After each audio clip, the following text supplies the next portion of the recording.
औज़ुबिल्लाहि समीइल अलीमिल अज़ीमिल हफ़ीज़ बिवजहिल करीम व सुल्तानिहिल क़दीम मिनर रिस्सिल ख़बीसिल मुख़ब्बसिश शैतानिर लईनिर रजीम व क़बीलिही व नफ़्ख़िही व नफ़्सिही व हमज़िही बिस्मिल्लाहिर रहमानिर रहीम। तमाम नबियों के सरदार हज़रत मोहम्मद सल्लल्लाहु अलैहि वसल्लम और तमाम मज़ाहिब के सरदार दीन इस्लाम के पैरोकारों, सलामुन अलैकुम तिब्तुम, बरकतें और रहमतें आप पर। सुबहानक अल्लाहुम्मा व बिहम्दिका ला इलाहा इल्ला अंता अस्तग़फिरुका व अतूबु इलैका। तक़रीर व तहरीर से पहले अगर इसे पढ़ लिया जाए तो कोई ख़ता हो जाए तो अल्लाह ताला माफ़ फरमा देता है।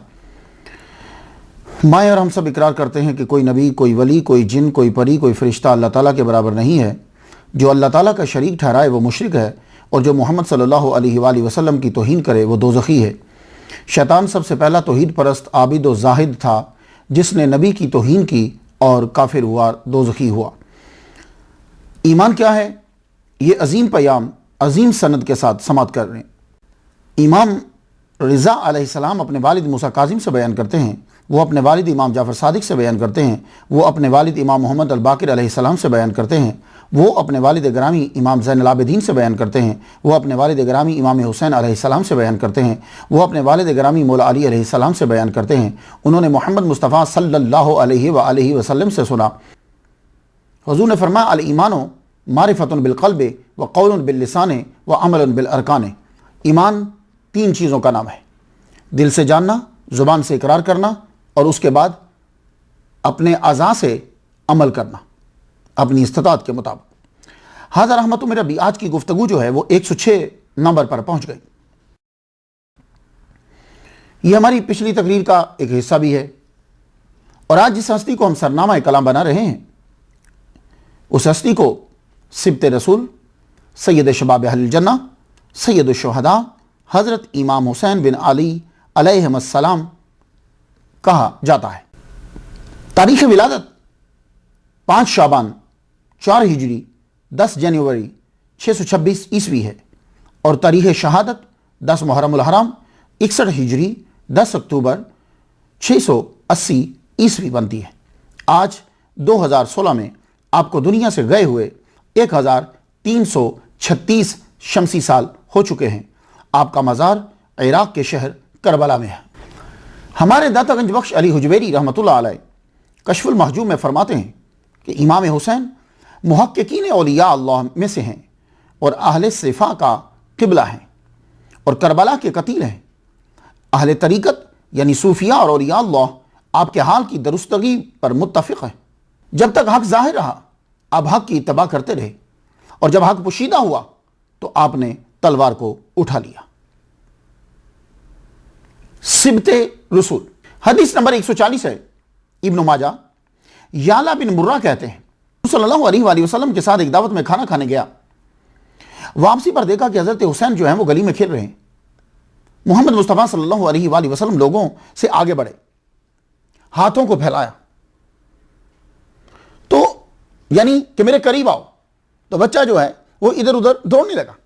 मोहम्मद सल्लल्लाहु अलैहि वसल्लम हंसने लगे, मुस्कुराने लगे। इमाम हुसैन भी मुस्कुरा रहे हैं। आखिरकार हुजूर सल्लल्लाहु अलैहि वसल्लम ने हज़रत इमाम हुसैन को पकड़ लिया। अपना एक हाथ ठोड़ी के नीचे रखा, एक हाथ सर के ऊपर रखा, और मोहम्मद मुस्तफ़ा सल्लल्लाहु अलैहि वसल्लम ने उनका बोसा लिया और फरमाया, हुसैन मिन्नी व अना मिन हुसैन। हुसैन मुझसे है, मैं हुसैन से हूं। अहब्बल्लाहु मन अहब्ब हुसैनन, हुसैन सिब्तुम मिनल असबाते। असल में इस लफ्ज के लिए जो है वो मैंने हदीस मुबारका पढ़ी, क्योंकि कुछ लोगों ने यह कहा कि सिब्त सिर्फ पोते के लिए आता है। तो हुजूर ने फरमाया सिब्तुम मिनल असबाते। तहजीब व तहजीब जिल्द 2 सफ़ा 346। हुजूर सल्लल्लाहु अलैहि वसल्लम ने खुद जो है वो सिब्त कहा। सिब्त जो है ये इस्म है, इसकी जमा असबात आती है। कुरान मजीद में यह लफ्ज़ असबात 5 मरतबा आया। बेटी या बेटे की औलाद को सिब्त कहा जाता है। चूंकि इमाम हुसैन रज़ियल्लाहु तआला अन्हु मोहम्मद मुस्तफ़ा सल्लल्लाहु अलैहि वसल्लम की बेटी फातिमा ज़हरा रज़ियल्लाहु तआला अन्हा के बेटे हैं, इसलिए आपको सिब्ते रसूल कहा जाता है। ताजुल उरूस में है, कलामुल अइम्मत सरीहन अन्नहु यशमुलु नसरा यंसुरु पे हो तो यशमुलु, मुलाइमत सहीहुन अन्नहु यशमुलु वलदल इब्न वल इब्नते। और लिसानुल अरब में है कि वलदुल इब्न वल इब्न थे, कि यानी सिब्त का जो लफ्ज है ये नवासा नवासी पोता पोती दोनों के लिए इस्तेमाल होता है। सैयद शबाब अहलिल जन्नह। मुस्नद इमाम अहमद, हदीस की काउंटिंग जो है वो 11,537 बनती है। मजमा ज़वाइद में भी है, मुस्तदरक में है, अस्सिलसिलतुल सहीहा ये अलबानी का जो है वो 797 नंबर हदीस, तिरमिज़ी शरीफ में भी है और मिशकात में भी यह हदीस मुबारक है। मोहम्मद मुस्तफ़ा सल्लल्लाहु अलैहि वसल्लम ने फरमाया इन्नल हसन वल हुसैन सय्यदा शबाब अहलिल जन्नह। तो तिरमिज़ी ने कहा कि हाज़ा हदीसुन हसनुन सहीहुन, यह हसन और सही है कि हसन हुसैन जन्नती नौजवानों के सरदार हैं। सैयदुश शुहदा, शुहदा के सरदार। शुहदा जमा है शहीद की। शहीद अल्लाह ताला के नामों में से एक नाम भी है। शहीद का माना गवाही देने वाला, यानी क्या मतलब, अल्लाह के लिए जब शहीद है तो उसका मतलब हर चीज जो है वो उसकी नजर के सामने है, उसके इल्म में है। लेकिन जब शहीद बंदे के लिए इस्तेमाल किया जाएगा तो शहीद इस्म है बरवज़्न फ़ाइल, गवाही देने वाला।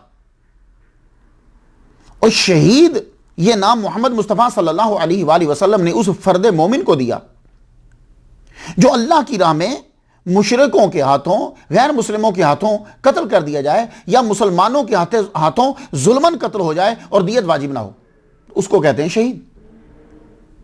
कुरान मजीद में कहा गया वला तहसबन्नल्लज़ीना कुतिलू फी सबीलिल्लाहि अमवाता बल अहयाउन। आले इमरान में है कि जो अल्लाह ताला की राह में कत्ल कर दिए जाएं तुम उनको मुर्दा गुमान मत करो। और सूरह बकरा में कहा वला तक़ूलू लिमन युक़तलू फी सबीलिल्लाहि अमवात, जो अल्लाह ताला की राह में कत्ल कर दिए जाएं उनको मुर्दा ना कहो। तो मुर्दा ना कहो, मुर्दा गुमान ना करो, तो गुमान भी नहीं करते और कहते भी नहीं, तो या अल्लाह फिर बता फिर क्या कहें, उनका नाम क्या है? तो पूरे कुरान मजीद में इनका ये नाम कोई नहीं है। अब जरूरत पड़ी मोहम्मद मुस्तफ़ा सल्लल्लाहु अलैहि वसल्लम की, या रसूलल्लाह इनका नाम क्या है? हुवा saline in the way of अल्लाह ताला। अब नाम उनका क्या है? तो मेरे नबी मोहम्मद मुस्तफ़ा सल्लल्लाहु अलैहि वसल्लम ने फरमाया, इब्न माजा शरीफ में यह हदीस मुबारक है, पेज नंबर 206 है, लाइन नंबर 30 है और लफ्ज नंबर जो है वो 16 है। 16वां लफ्ज है मन कुतिला फी सबीलिल्लाहि फहुवा शहीदुन, जो अल्लाह ताला की राह में कत्ल कर दिया जाए उसका नाम शहीद है। तो ये शहीद का लफ्ज जो है वो इतना मशहूर हुआ कि आप हिंदुस्तान की न्यूज भी सुन लें आप, तो वो भी अपने मकतूलीन के लिए कि जो मुल्क के लिए मरते हैं उनको लफ्ज शहीद ही से याद करते हैं। शहीद बहुत होंगे लेकिन आप सरदार हैं, वो किस तरह? मेरे नजदीक जितने शहीद हैं वो सब जन्नती हैं। खून का कतरा गिरने से पहले उसके गुनाह माफ हो जाते हैं, ठीक है? तो सारे शहीद जन्नती और इमाम हुसैन जन्नतियों के सरदार, तो हुए ना सैयद शुहदा। दूसरा, इमाम हुसैन की मोहब्बत जो है वो वाजिब है और फर्ज है मोमिन पर, मुसलमान पर।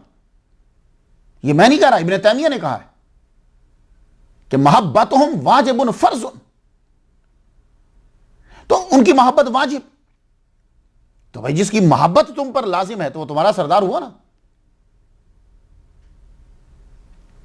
तो सैयदुल अंबिया ने जब अपना बेटा कह दिया तो अब तो हर मोमिन कि जिनमें शुहदा भी हैं सरदार बन गए। भाई नबी का बेटा है। सबसे अजीब और बड़ी गमगीन शहादत जो है हजरत अमीर हमजा रज़ी अल्लाह तआला अन्हु की है। लेकिन वो जब शहीद कर दिए गए तो उसके बाद उनका नाक, कान, होंठ, दिल, जिगर ये निकाला गया, अज़ा जो है वो काटे गए और अज़ा काट कर उसका हार बनाकर जो यजीद की दादी हैं उन्होंने अपने गले में डाला। लेकिन ये सब बाद में हुआ, उनकी शहादत के बाद हुआ। इमाम हुसैन रज़ी अल्लाह तआला अन्हु को सैयदुश शुहदा मैं इसलिए कहता हूं कि यह सब आपकी नजरों के सामने हुआ। अली असगर आदमी के अज़ा जो कटे तो इतना गम नहीं जितना उसके सामने उसका मासूम 6 माह का बच्चा जो है वो शहीद हो रहा है, उसका जवान 18 साल का बेटा जो है वो उसके सामने उसकी गर्दन काटी जा रही है, उसके दामाद उसके भतीजे को उसके सामने मारा जा रहा है। दुनिया से जाने का मंजर सबका वो देख रहे हैं।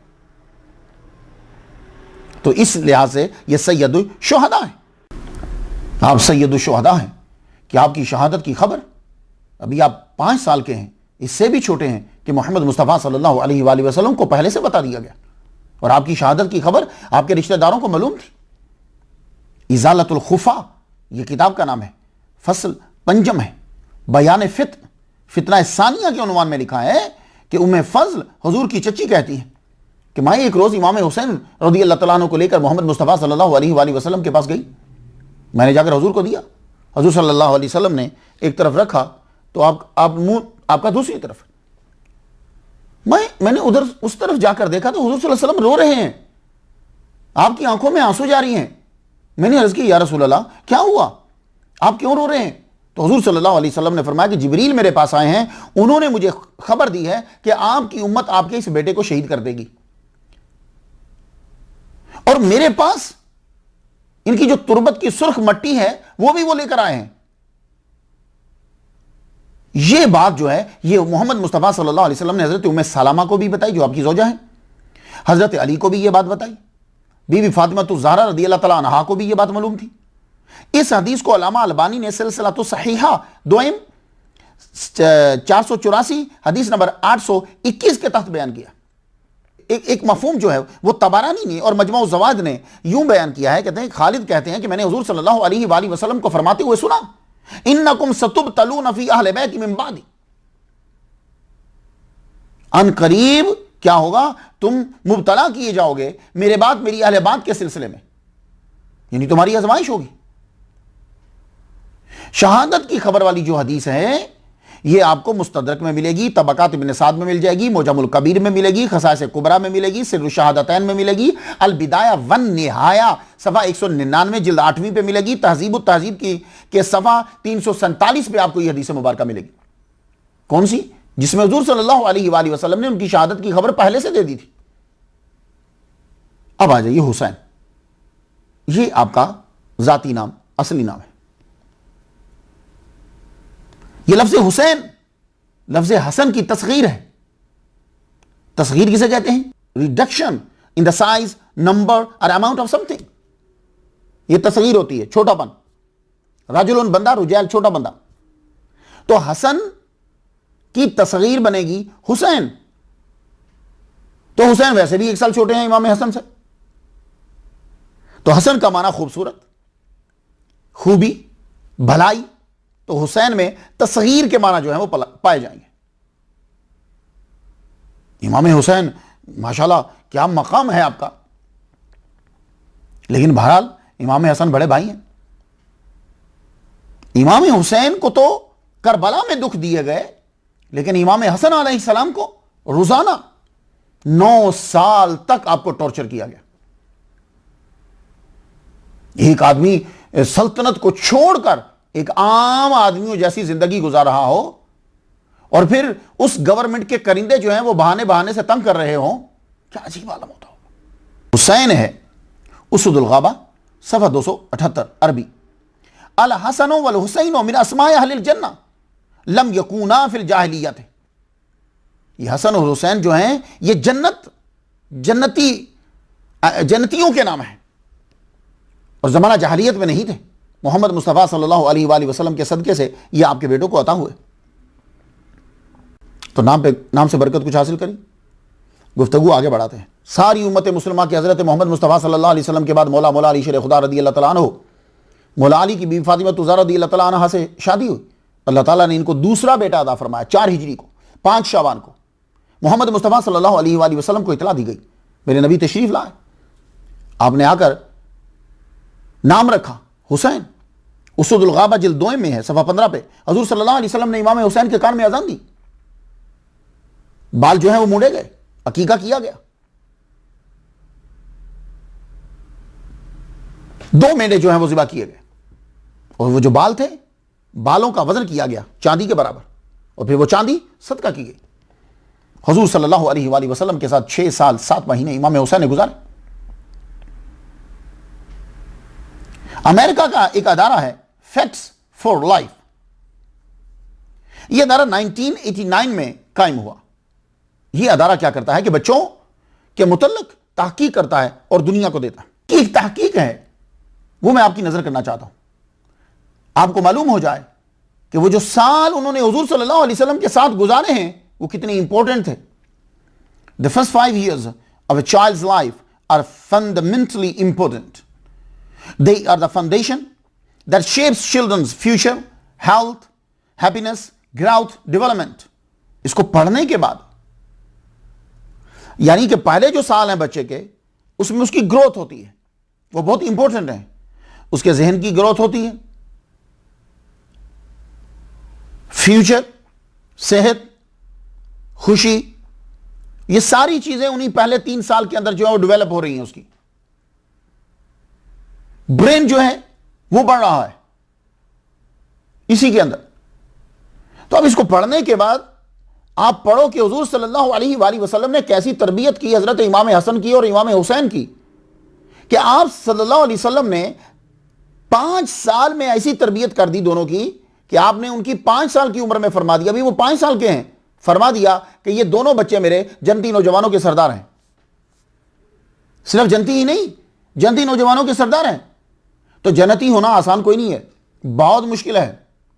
अल्लाह ताला ने सहाबा से ये कहा था कि भाई तुम गुमान करते हैं कि जन्नत में जल्दी चले जाएंगे, अभी तो तुम्हारी आजमाइश हुई ही नहीं, तो जन्नती होना इतना आसान नहीं है। तो इमाम हसन हुसैन की ऐसी तरबियत कर दी कि 5 साल, आदमी बड़ा तो बाद में होगा, 5 साल उनकी उम्र है, फरमा दिया कि ये जन्नती नौजवानों के सरदार हैं। गोया कि उनकी तरबियत टॉप की और उनके अंदर क्वालिटीज और सलाहियतें जो है सबसे आला है।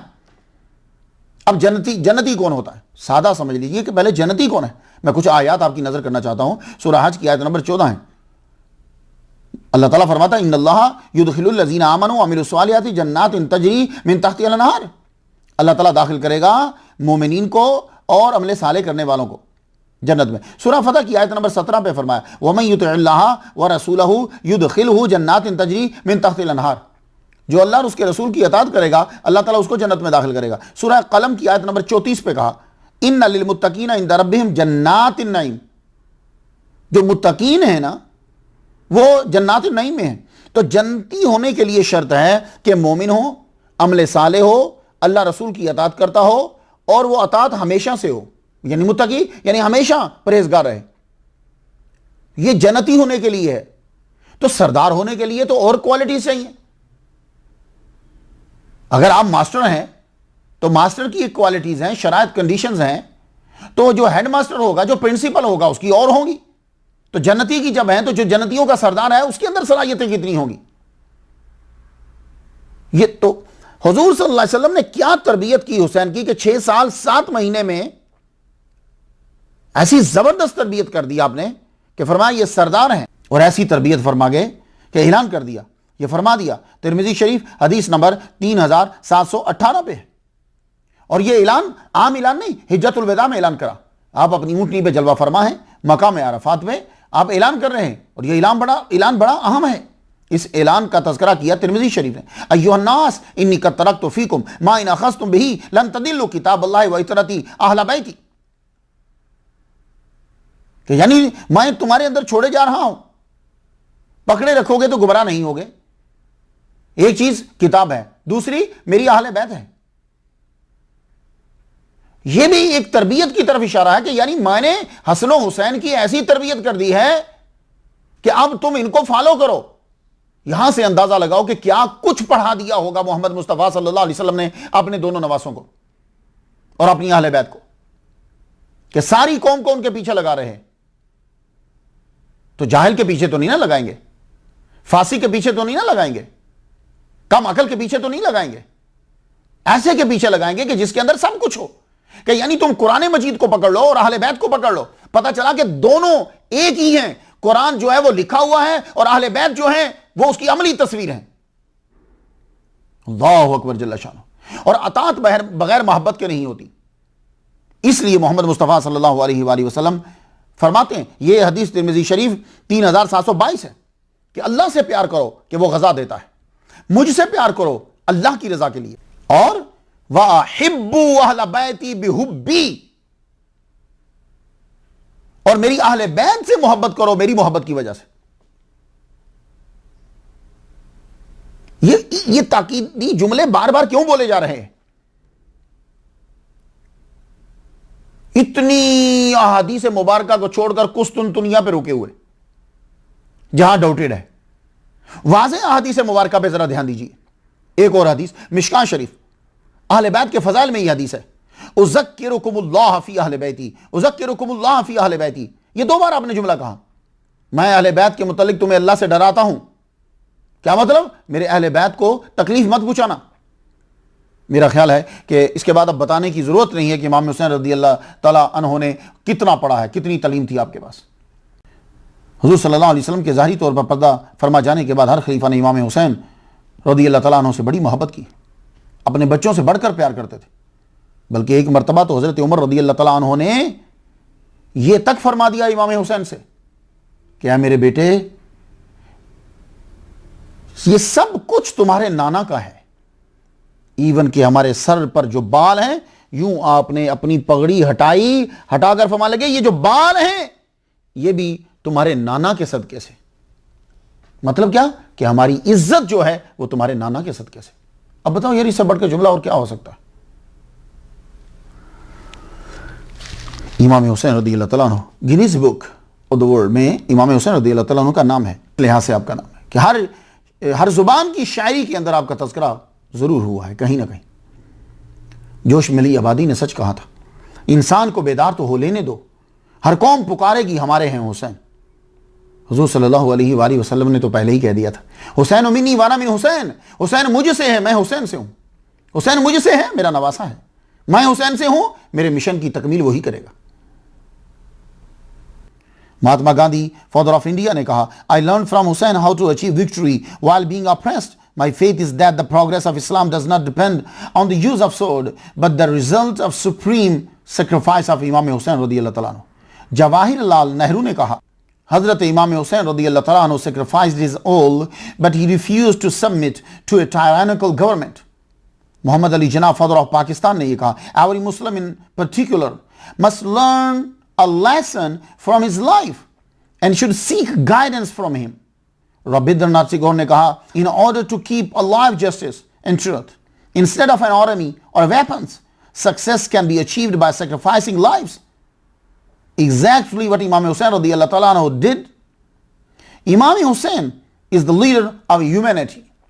Sarojini Naidu ने कहा, I congratulate Muslims that from among them Hussain, great human being, was born, who is and honored totally by all communities.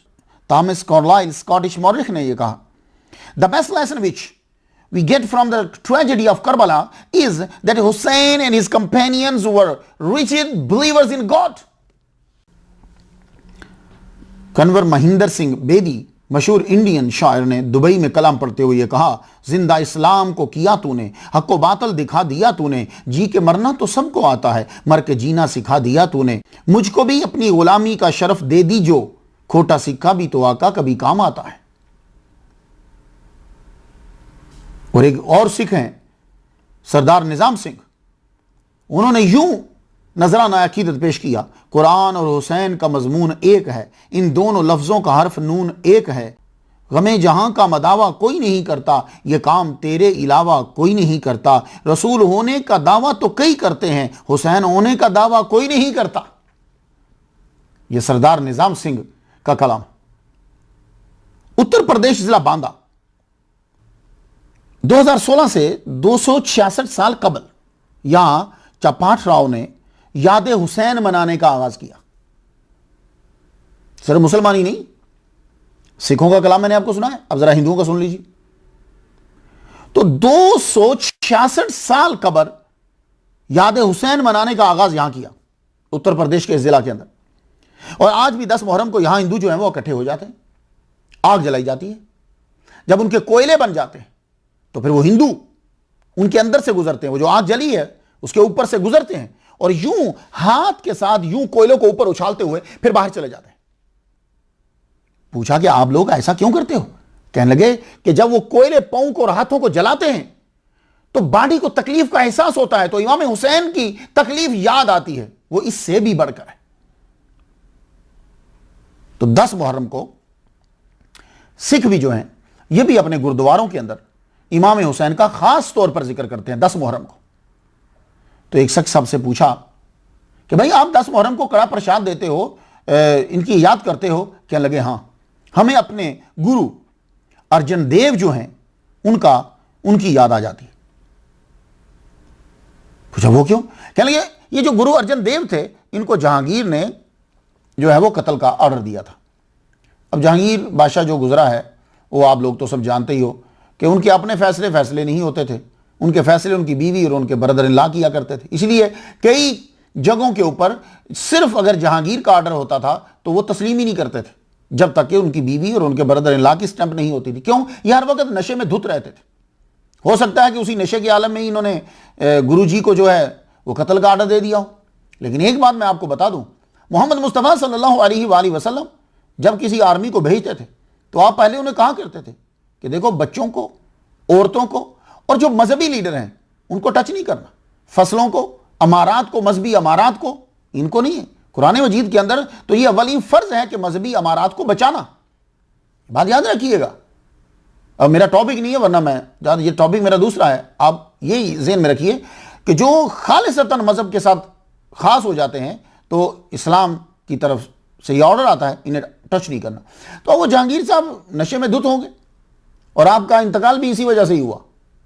मैं एक दफ़ा तकरीर करने के लिए गया तो इनके मकबरे के करीब से गुजरा, तो चूंकि ये खुद भी नशे में ज़िंदगी गुजर गई इनकी, आज भी इनके मज़ार के ऊपर वही लोग बैठे होते हैं जो नशा करते हैं। आप कभी जाइए, शाम के टाइम करीब से गुजरिए, नशे वाले बैठे होते हैं। तो सिख कहते हैं कि 10 मुहर्रम को हम इमाम हुसैन रज़ी अल्लाह तआला अन्हु की याद बनाते हैं, हमें अपने गुरु अर्जन देव जी की जो है वो याद आती है। अब एक और चीज जो है इमाम हुसैन के ज़िमन में, हुसैनी ब्राह्मण है, इनका यह कहना है कि हमारे आबा अजदाद में एक आदमी था रोहैब सिद्धदत्त, यह अपने 7 बच्चों के साथ इमाम हुसैन की तरफ से लड़ा है। अभी इसके अंदर काफी सारी चीजें जरा समाप्त कर लीजिए। ये लोग अरब कैसे पहुंच गए? तो इंडिया के एक बहुत बड़े राइटर हैं शिशिर कुमार मित्रा, शिशिर ये भी कहा जाता है, वैसे एच के बगैर भी है इनका। ये 1890 में पैदा हुए। इनको इंडिया का बड़ा अवार्ड जो है पद्मा विभूषण अवार्ड भी जो है वो इनको मिला है। इन्होंने एक किताब लिखी है द विजन ऑफ इंडिया।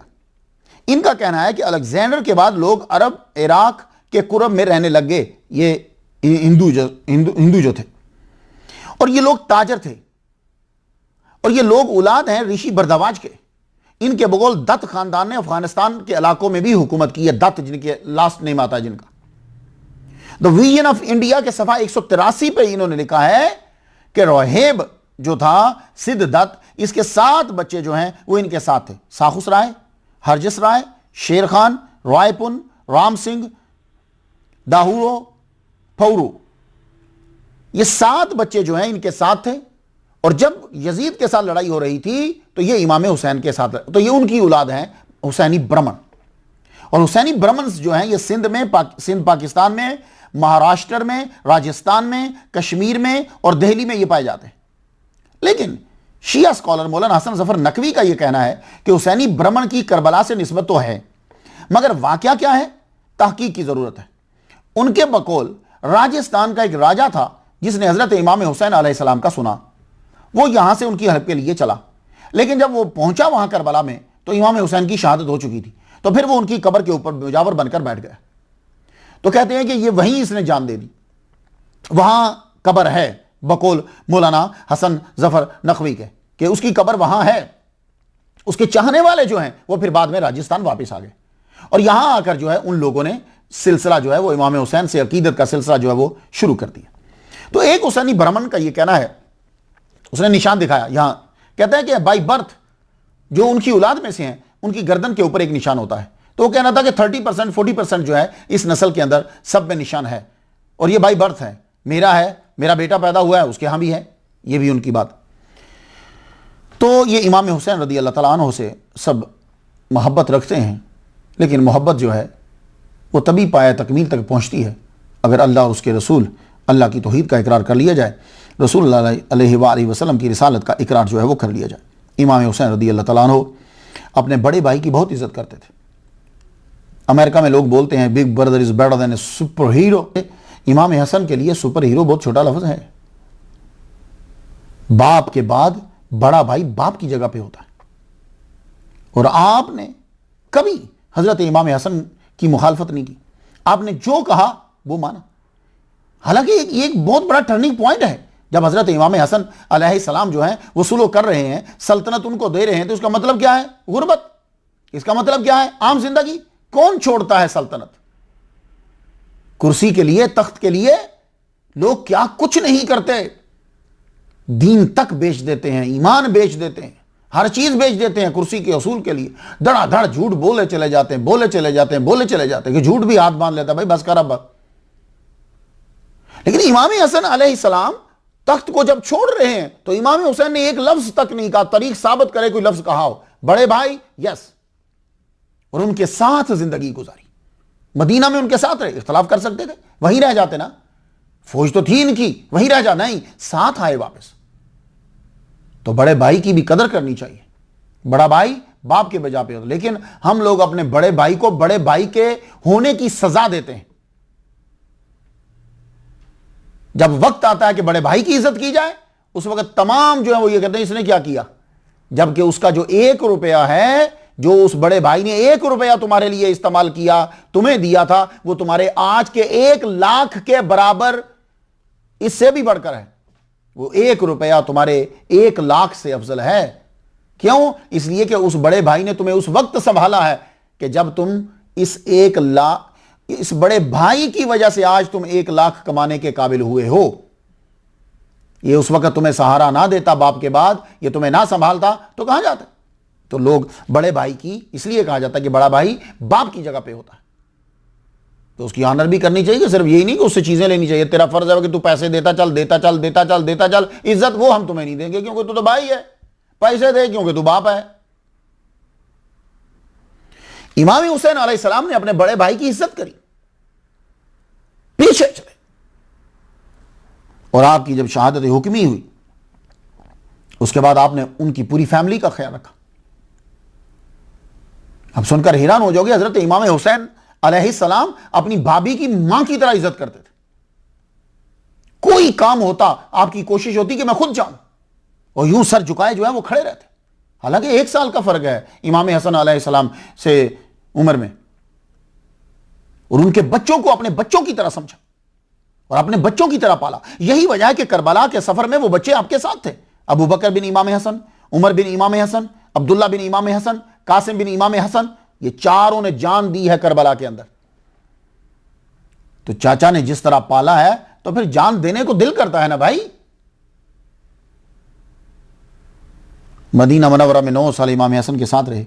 670 ईस्वी में जब उनकी शहादत हुक्मी हुई, उस वक्त इमाम हुसैन रज़ियल्लाहु ताला अन्हु की उम्र 44 साल थी। इमाम हसन की उम्र, इमाम हसन के बाद हजरत अमीर मुआविया रज़ियल्लाहु ताला अन्हु ने 10 साल हुकूमत की, क्योंकि आपका विसाल 680 ईस्वी में हुआ। उन्होंने मरने से पहले एक खास वसीयत यजीद को की थी। इसे इब्ने असीर ने अल कामिल में नकल किया कि अहले इराक हुसैन बिन अली को तेरे बराबर में ले आएंगे, अगर ऐसा हो जाए तो उनसे दरगुजर करना, उनकी कराबत जो रसूलुल्लाह से है उसका पूरा एहतराम करना। यजीद ने तख्त नशीन होते पहला हुक्म जारी किया गवर्नर मदीना वलीद बिन उतबा को, हुसैन, अब्दुल्ला बिन जुबैर, अब्दुल्ला बिन उमर, इनसे हर हाल में बायत ली जाए और इनको उस वक्त तक गिरफ्तार रखो जब तक ये बायत का ऐलान न करें। अब ये खत जब वलीद के पास, गवर्नर मदीना के पास जब पहुंचा, आपने खत पढ़ा, परेशान हुआ, कहने लगा मैं क्या करूं, अगर मुझसे कोई गुस्ताखी होगी मेरा ईमान चला जाएगा। अब मशवरे के लिए मरवान को बुलाया। मरवान जो है ये साहब का गवर्नर, ये जब आया पूछा मैं क्या करूं, तो मरवान ने अपनी अकल के मुताबिक जो है वो फैसला दिया, बिना बताए कि अमीर मुआविया का इंतकाल हो गया है, इन्हें बुला लो और जबरदस्ती इनसे बायत ले लो, उस वक्त तक मत छोड़ना जब तक कि ये बायत ना कर लें, तेरे हाथ से निकल गए फिर कभी कब्जे में नहीं आएंगे। बुला तुम। जराए आमदोरफ्त मीडिया आज जितना तो तेज नहीं था कि पल में खबर दूसरे कोने तक पहुंच जाए कि कौन पार्टी छोड़ गया, कौन मुल्क से दौड़ गया। अब सिर्फ ज़ात की सालमियत और तख्त की सालमियत का मसला ऊपर आ गया। अब यजीद को अपनी ज़ात की सालमियत और तख्त की सालमियत थी।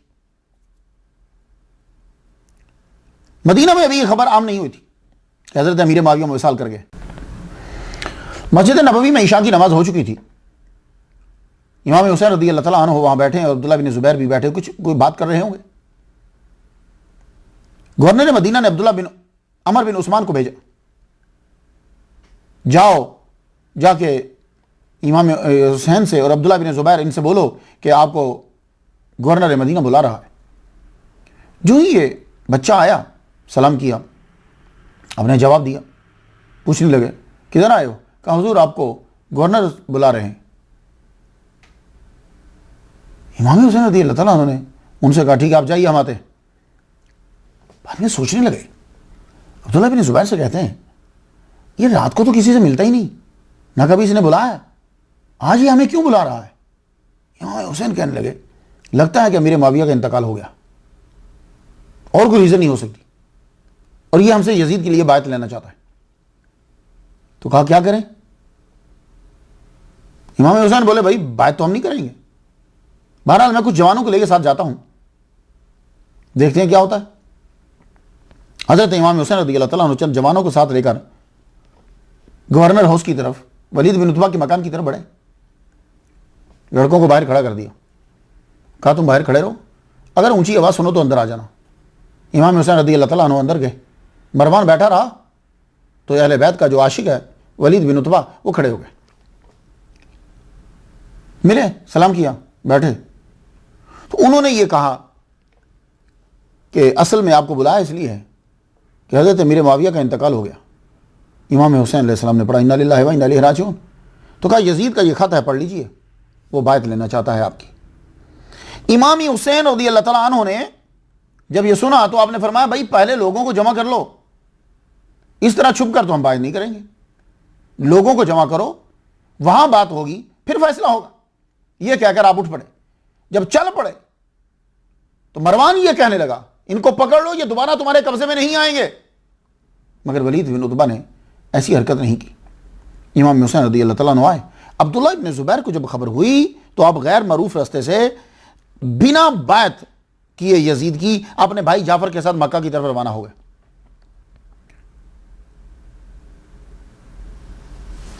मरवान ने बोला तुमने हुसैन बिन अली को गिरफ्तार क्यों नहीं किया? वलीद बिन उतबा बोले अल्लाह की कसम मुझे सारी दुनिया की दौलत भी मिल जाए तो मैं बदले में हुसैन बिन अली को तकलीफ नहीं पहुंचाऊंगा। आप घर वापस आए, वापस आकर आपने सबसे मशवरा किया कि अब देखो ये यजीद जो है ये ज़बरदस्ती हमसे बात ले रहा है, हम इसकी बात को कैसे, हम इसे बचपन से जानते हैं, हमारी नज़रों के सामने ये बला है, हम इसके करतूत को जानते हैं, ये शरीयत पे कितना अमल करता है मुझे मालूम है, कितना बड़ा बिदअती है ये मुझे मालूम है। अब इसकी बात मैं करूं, जब मैं बात कर लूंगा इसका हर अमल जो है, मेरी बात जो है वो उसे छुपा देगी, वो दलील बन जाएगा इसके हर अमल के सही होने की। और ये आपकी दूरअंदेशी थी और आपने बात नहीं करी, बाद में दुनिया को मानना पड़ा कि हुसैन जो है वो सही थे। आपने अपने अलाती भाई मोहम्मद बिन हनफिया से मशवरा किया, वो बोले आप मक्का रवाना हो जाएं, अल्लाह ताला कोई ना कोई सबील पैदा कर देगा। दूसरे दिन शाम को फिर कासिद आया, आपने फरमाया कि अभी हम मसरूफ हैं। अगले दिन 27 रजब 60 हिजरी बमुताबिक 3 मई 680 ईस्वी रात के वक्त आपने अपने ख़ानदान को अपने फ़ैसले से आगाह किया। सब लोग तैयारी में मसरूफ़ हो गए और यह कैसे हो सकता है कि आप मदीना से जा रहे हों और मोहम्मद मुस्तफ़ा सल्लल्लाहु अलैहि वसल्लम के रोज़ा अतहर पर न जाएँ। आपकी वालिदा ने आपको बचपन से यही सिखाया था, वो तो स्पेशल आपको साथ लेकर मोहम्मद मुस्तफ़ा सल्लल्लाहु अलैहि वसल्लम की कब्र पे जाया करती थी। अब आप हाज़िरी देने के लिए गए तो ज़रा सोचो तो सही इमाम हुसैन पे क्या बीती होगी। आप नाना के रोज़े पे गए, सलाम है जद्द अमजद मेरा मुँह चूमने वाले, दोषे मोहब्बत पर उठाकर घूमने वाले, ज़रा नज़रें उठाकर देखिए किसका नूरुल ऐन आया, मेरे नाना तेरे दर पर तेरा अपना हुसैन आया। वहाँ से वालिदा माजदा की कब्र पर गए, बीबी फातिमा ज़हरा रज़ियल्लाहु तआला अन्हा की कब्र पर जाकर आपने फातिहा पढ़ी। पाईन लहद गिरकर बहुत अश्क बहाए, आवाज़ ये आई मैं सदके मेरे जाए फातिहा पढ़ी, सलाम किया। साथ ही बड़े भाई इमाम हसन की कब्र, वहाँ खड़े हुए। यकीनन आपके दिल में ख्याल आया होगा, मेरे भाई आपको तो माँ का कुर्ब मिल गया, आप तो अब भी अपनी माँ के साथ हो, मेरे लिए न जाने कहाँ जगह का तयन होगा, अब मैं रुखसत होता हूँ। वहाँ से रवाना हुए। हज़रत ज़ैनब रज़ियल्लाहु तआला अन्हा, ये आपकी बहन इमाम हुसैन से 1 साल छोटी, आपने भी हाज़िरी दी, सलाम किया, सारा सामान बांटा और खामोशी के साथ ये काफिला जो है वो मक्का की तरफ रवाना हो गया। तो गोया कि बीबी ज़ैनब यूं कह रही होगी, जंदरे मार घरानो ज़ैनब कर दिए आहोजारी, वतना वाले हो खैरी वसो हुन साड़ी कूच तैयारी। ये काफिला मदीना से मक्का की तरफ रवाना हो गया, जहां बचपन गुजारा, नाना के कंधों पे सवारी करी, नाना की पुश्त पर भी बैठे, नाना के साथ चले, अब वही जगह छोड़कर जा रहे। यह काफिला 9 मई को मक्का मुकरमा पहुंचा। जब यजीद को इतला मिली कि इमाम हुसैन मदीना से चले गए, उसने वलीद बिन उतबा को माजूल कर दिया और माजूल करके अमर बिन सईद अशदक को मदीना का गवर्नर बना दिया। अब वो जो लोग जो कहते हैं कि यजीद का कसूर कोई नहीं है, अब वो कसूर गिनते जाएं, वो इन्वॉल्व है, उसको एक एक चीज की खबर है। ऐसा नहीं हो सकता कि जिससे सबसे ज्यादा खतरा हो आदमी उससे अपनी आंखें बंद कर ले, ऐसा कभी नहीं होगा। यजीद को अगर खतरा था तो सबसे ज्यादा खतरा हजरत इमाम हुसैन अलैहिस्सलाम से था, यह बात याद रखिएगा। इसलिए कि शराइत के अंदर यह तय था कि हजरत अमीर मुआविया अपनी जिंदगी में खुद किसी को नामजद नहीं करेंगे, अवाम जिसे नामजद करे तो करे।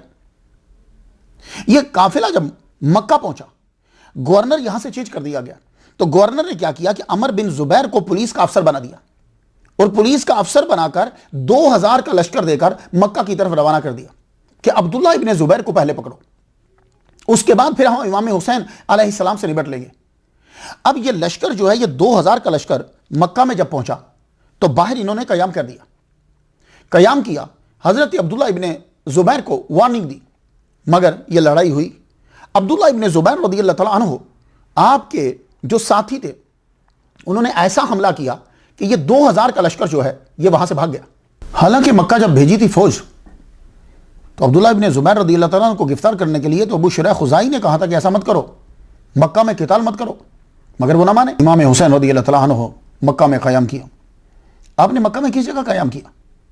वो शेब अबी तालिब, वो जगह बनु हाशिम ही की थी, जहां मोहम्मद मुस्तफ़ा सल्लल्लाहु अलैहि वसल्लम ने वो दिन गुजारे थे। मैंने बीबी खतीजा में तज़किरा करा, वो शेब अबी तालिब, उसी जगह पे जाकर आपने क़याम किया। 4 माह 6 दिन इसी जगह पे आपने क़याम किया। जब शियान अली को मालूम हुआ तो तमाम सुलेमान बिन सर्द खुज़ाई के घर में जमा हुए।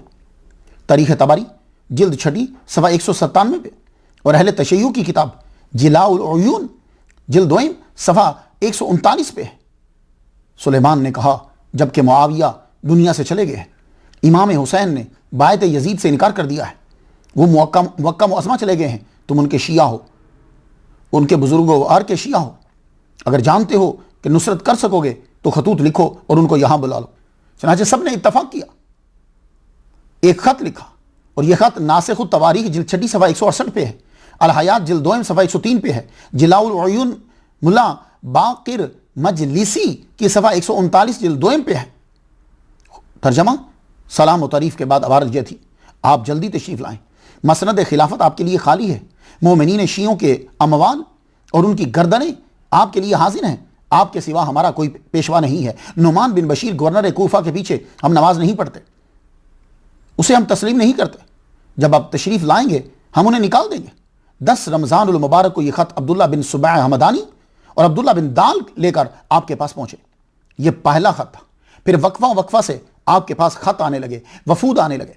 इब्ने असीर और ताबरी का कहना है कि 150 खतूत जो है वो कूफा से आए, और मुल्ला बाकिर मजलिसी का कहना है कि 12,000 खतूत जो है वो कूफा से आपके पास आए। इमाम हुसैन पढ़ते रख देते। आखिरी खत हानी बिन हानी और सईद बिन अब्दुल्ला लेकर आए। इसकी इबारत अल कामिल इब्ने असीर की जिल्द दोयम 267 पे यूं है तर्जमा, हुसैन इब्ने अली को उनके बाप अली के शिया की तरफ से आपको सलाम हो। लोग आपका इंतजार कर रहे हैं, आपके सिवा किसी को इमामत का हकदार नहीं समझते। अल अजल यब्न रसूलिल्लाह अल अजल, आप आ जाइए। अब इमाम हुसैन खुद तो नहीं गए, इमाम हुसैन ने अपने खत के साथ मुस्लिम बिन अकील को भेजा। कैस बिन सदारी, अम्मारा बिन अब्दुल्ला से कहा कि मेरे चचाजाद भाई मुस्लिम बिन अकील को साथ ले जाओ, ये वहां जाके हालात को देखेंगे, फिर ये जो मुझे तहरीर करेंगे उसके मुताबिक मैं अपना फैसला करूंगा। मुस्लिम बिन अकील मदीना गए, मस्जिद नबवी में नमाज अदा की और कूफा की तरफ रुखसत हुए। आपने कूफा पहुंचकर मुख्तार सकफी के घर में कयाम किया। लोगों को मालूम हुआ, जोक दर जोक आकर लोग आपकी बात करने लगे। इब्ने कसीर की रवायत है कि 12,000 लोगों ने बात की। इब्ने कुतैबा ने लिखा कि 20,000 लोगों ने बात की। आपने लोगों की अकीदत गायबाना देखी तो आपने इमाम हुसैन रदी अल्लाह ताला अन्हु को खत लिखा कि ये सब लोग आपके दीवाने हैं। और इमाम मुस्लिम बिन अकील ने सोचा कि जब उनकी अदम मौजूदगी में, गैर हाजिरी में इतने लोग दीवाने हैं, तो जब इमाम हुसैन यहां कूफा में हाजिर होंगे तो फिर कितनी तादाद में लोग आपकी बात करेंगे। आपने यह खत लिखकर रवाना कर दिया। यह खत मक्का की तरफ बढ़ा, तो कूफा से एक खत मक्का की तरफ बढ़ा और एक खत जो है वो यजीद की तरफ बढ़ा। यजीद को खत लिखा अब्दुल्ला बिन मुस्लिम बिन सईद हजरमी ने लिखा कि अक्सर कूफियों ने तुम्हारी बात तोड़ दी है, उन्होंने इमाम हुसैन के हाथ पर बात कर ली है। नुमान बिन बशीर से यह हालात काबू नहीं हो रहे, तुम फौरन से किसी को भेजो वरना कूफा तुम्हारे हाथ से निकल जाएगा। यजीद ने फौरन सरजून को बुलाया, उसे मशवरा किया कि अब मुझे क्या करना चाहिए। कूफा सारे का सारा तो इमाम हुसैन के हाथ पे बात कर चुका है और अगर वो आ जाएंगे तो क्या आलम होगा। तो सरजून ने कहा तेरे पास एक तीर है जबरदस्त, जो तीर निशाने पे लगेगा। तेरे पास एक तलवार है जो काम कर सकती है। कहा कौन? कहा इब्ने ज़ियाद को बुलाओ। इब्ने ज़ियाद की, यजीद की इब्ने ज़ियाद से बनती नहीं थी, लेकिन मजबूरन उसे बुलाना पड़ा। वो बसरा का गवर्नर था, उसको खत लिखा कि तू बसरा का भी गवर्नर है, तुझे कूफा की गवर्नरी भी दी जाती है, तू बसरा से जल्दी फौरन खत मिलते ही वापिस आ और यहां के मामलात को आकर हालात को संभाल। इब्ने ज़ियाद को जब यह खत मिला तो इब्ने ज़ियाद वहां से चला, वहां से वो चला कादसिया के मकाम पर रुककर उसने हिजाजी लिबास पहना। लिबास पहनकर घोड़ा सरपट दौड़ाते हुए जब वो कूफा में दाखिल हुआ तो लोग तो इंतजार कर रहे थे, इमाम हुसैन आ रहे हैं, इमाम हुसैन आ रहे हैं। जब हिजाजी लिबास के अंदर उसे देखा और निकाब में वो था तो लोग यही समझे कि इमाम हुसैन आ गए हैं। लोग दीवानावार पीछे दौड़े, मगर वो रुका नहीं किसी के लिए, सीधा जाकर किले के दरवाजे पे खड़ा हो गया। नुमान इब्ने बशीर ने यह समझा कि शायद इमाम हुसैन आ गए हैं, तो वह फसील पे चढ़ के कहने लगा, ऐ हुसैन आप चले जाइए, मैं आपके साथ लड़ने की बेदबी नहीं कर सकता, लेकिन आप वापस जाइए, मुझे भी मुश्किल में मत डालिए। वो हुसैन समझ रहा था। उसी वक्त इब्ने ज़ियाद ने जो है वो निकाब उतारा और कहा मैं हुसैन नहीं हूं, ये अब मैं कूफा का गवर्नर हूं, तुम जो हो वो मासूल हुए, दरवाजा फौरन खोलो। दरवाजा खोला गया। जब ये अंदर गया तो तब लोगों को पता चला कि ये हुसैन नहीं है, ये तो इब्ने मरजाना है, इब्ने ज़ियाद है। इब्ने ज़ियाद यूं ही पहुंचा, फौरन उसने ऐलान कर दिया सुबह कूफा की जामे मस्जिद के अंदर खुतबा होगा और तमाम के तमाम लोग जो हैं वो जमा हो जाएं। सुबह जब हुई, खुतबा हुआ, लोग जमा हुए तो उनको खताब किया और कहने लगा, उसका तर्जमा यह है, अमीरुल मोमिनीन यजीद ने मुझे तुम्हारे शहर का हाकिम बनाकर भेजा है। मेरा कोड़ा और मेरी तलवार उसके सर पर है कि जो उसका हुक्म ना मानेगा, और अगर तुमने हुक्म ना माना, मुस्लिम बिन अकील को अपना इमाम तस्लीम किया और उसका साथ दिया, तो यह तलवार तुम्हारी गर्दनों पर होगी और मैं तुम्हारी गर्दनें तुम्हारे जिस्मों से जुदा कर दूंगा। तुम्हारे बच्चे यतीम हो जाएंगे, बीवी तुम्हारी बेवा हो जाएंगी और तुम्हारी जायदाद को जब्त कर लिया जाएगा। बस ये ऐलान का फैलना था कि लोग आहिस्ता आहिस्ता जो है वो हटने लगे। तब मुस्लिम बिन अकील जो हैं वो मुख्तार सकफी के घर में थे, वहां से मूव करके आप हानी बिन उर्वा के घर में तशरीफ ले आए। हानी बिन उर्वा के घर में चूंकि आप दाखिल हो चुके थे, उन्होंने आपको पनाह दे दी, आप वहां रहने लग गए। बड़े बड़े लीडरों और सरदारों को हुक्म दिया गया, हर नए आदमी की मुझे रिपोर्ट दी जाए और तलाश किया जाए कि मुस्लिम बिन अकील कहां है। मुस्लिम बिन अकील चूंकि हानी बिन उर्वा के घर में थे, इसलिए किसी को खबर नहीं हो रही, क्योंकि बजाते खुद वो सरदार थे, एक कबीले के बहुत बड़े सरदार थे, किसी को इतला नहीं है। अब उनको तलाश करने के लिए एक जासूस की खिदमत जो है वो हासिल की गई। इब्ने ज़ियाद ने 3000 उस दौर की करेंसी उसे दी और कहा, ये ले लो और तलाश करो कि मुस्लिम बिन अकील कहां है, और उनकी एक एक मिनट की रिपोर्ट जो है वो मुझ तक पहुंचनी चाहिए। अब वो जासूस आपको तलाश करने के लिए निकला। इस जासूस ने मुस्लिम बिन अकील को तलाश करना है, सीधा मस्जिद में गया। मस्जिद में बैठ के हर नमाज को बाजमात पढ़ने लगा और लोगों पर नजर रखने लगा। एक दिन, 2 दिन, तीसरा दिन वहां इसने ये चीज वाच करी कि सबसे ज्यादा जो इबादत करता है वो ये एक बूढ़ा शख्स है, मुस्लिम बिन औसजा। ये बड़ी इबादत करते हैं, बड़ा नूरानी चेहरा है, लाजमी तौर पर मुस्लिम बिन अकील को जानते होंगे। करीब गया, मैं शाम से आया हूं, ये जासूस माकल तमीमी करीब गया, मैं शाम से आया हूं, बड़ा मुहिब हूं मैं अहले बैत का, मैं मुस्लिम बिन अकील से मिलना चाहता हूं, मेरे पास ये रकम है, मैं उनकी नजर करना चाहता हूं। आप उसकी बातों में आ गए। क्यों?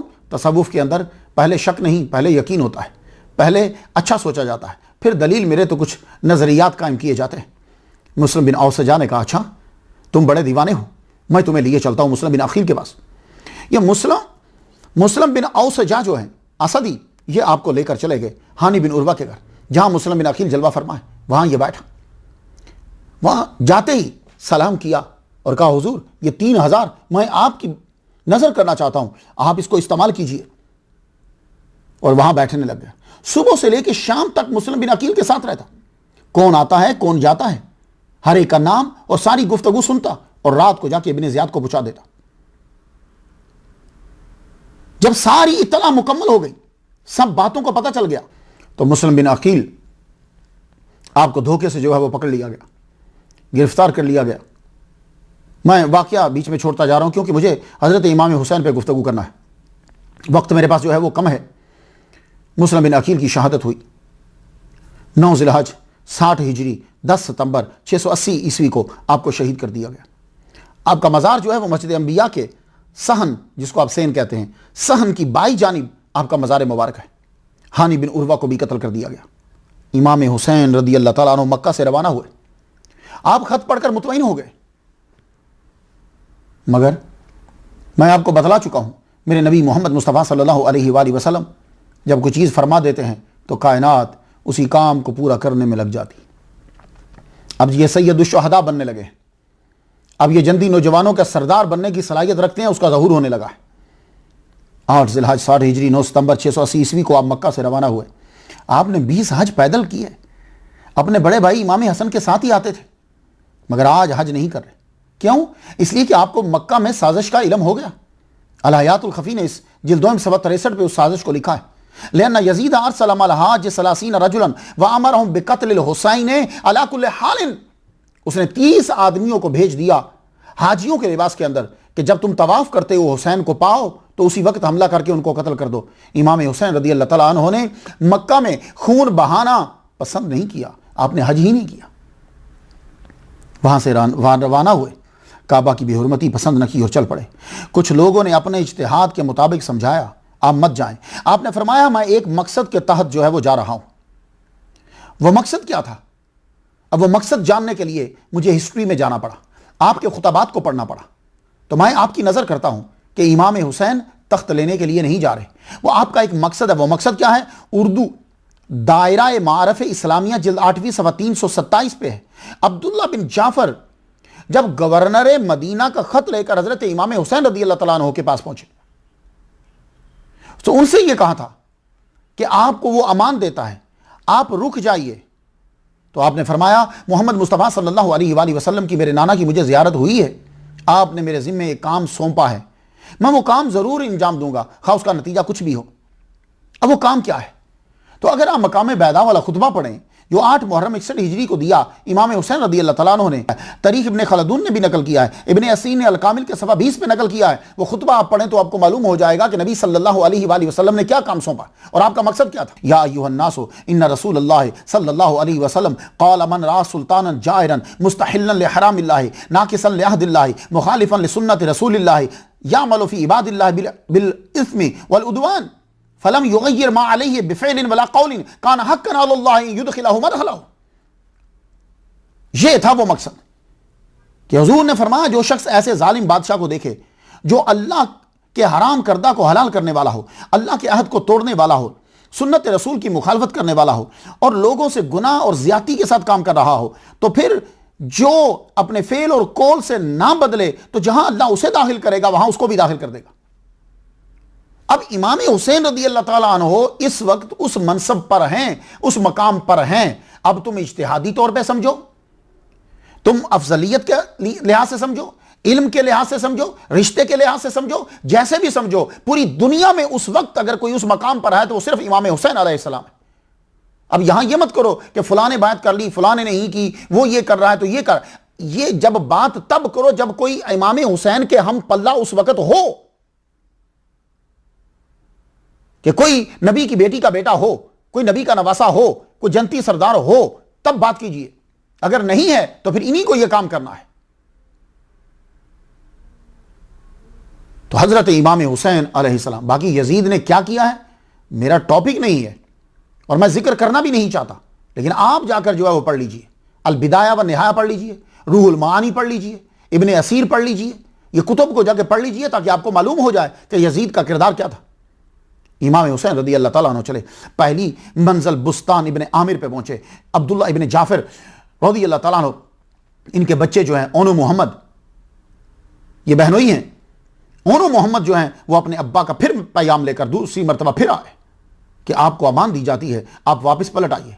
लेकिन इस मरतबा अब्दुल्ला इब्ने जाफर ने यह कहा कि अगर तुम अपने मामू के साथ जाना चाहो तो तुम जा सकते हो, मेरी तरफ से तुम्हें इजाजत है, क्योंकि तुम्हारी वालिदा माजिदा जो है वो साथ जा रही हैं, हजरत ज़ैनब। तो हजरत ओनो मोहम्मद को भी इमाम हुसैन ने वही जवाब दिया, फरमाने लगे मैं वापस नहीं जा सकता, मैं सफर ये जारी रखूंगा। तो जवाबी खत याह्या इब्ने सईद को देकर फरमाया कि अब्दुल्ला बिन जाफर को मेरा सलाम कहना और कहना कि तुम्हारी जोजा भी अपनी मर्जी से जा रही हैं और तुम्हारी इजाजत है, तुम्हारे बच्चे भी मेरे साथ जा रहे हैं। दूसरी मंजिल सुफ़ाह पे पहुंचे तो मशहूर शायर फरजदक से मुलाकात हुई। फरजदक जो है, मैं इसका तज़किरा 81 नंबर स्टोरी के अंदर कर चुका हूं हजरत ज़ैनुल आबिदीन को बयान करते हुए।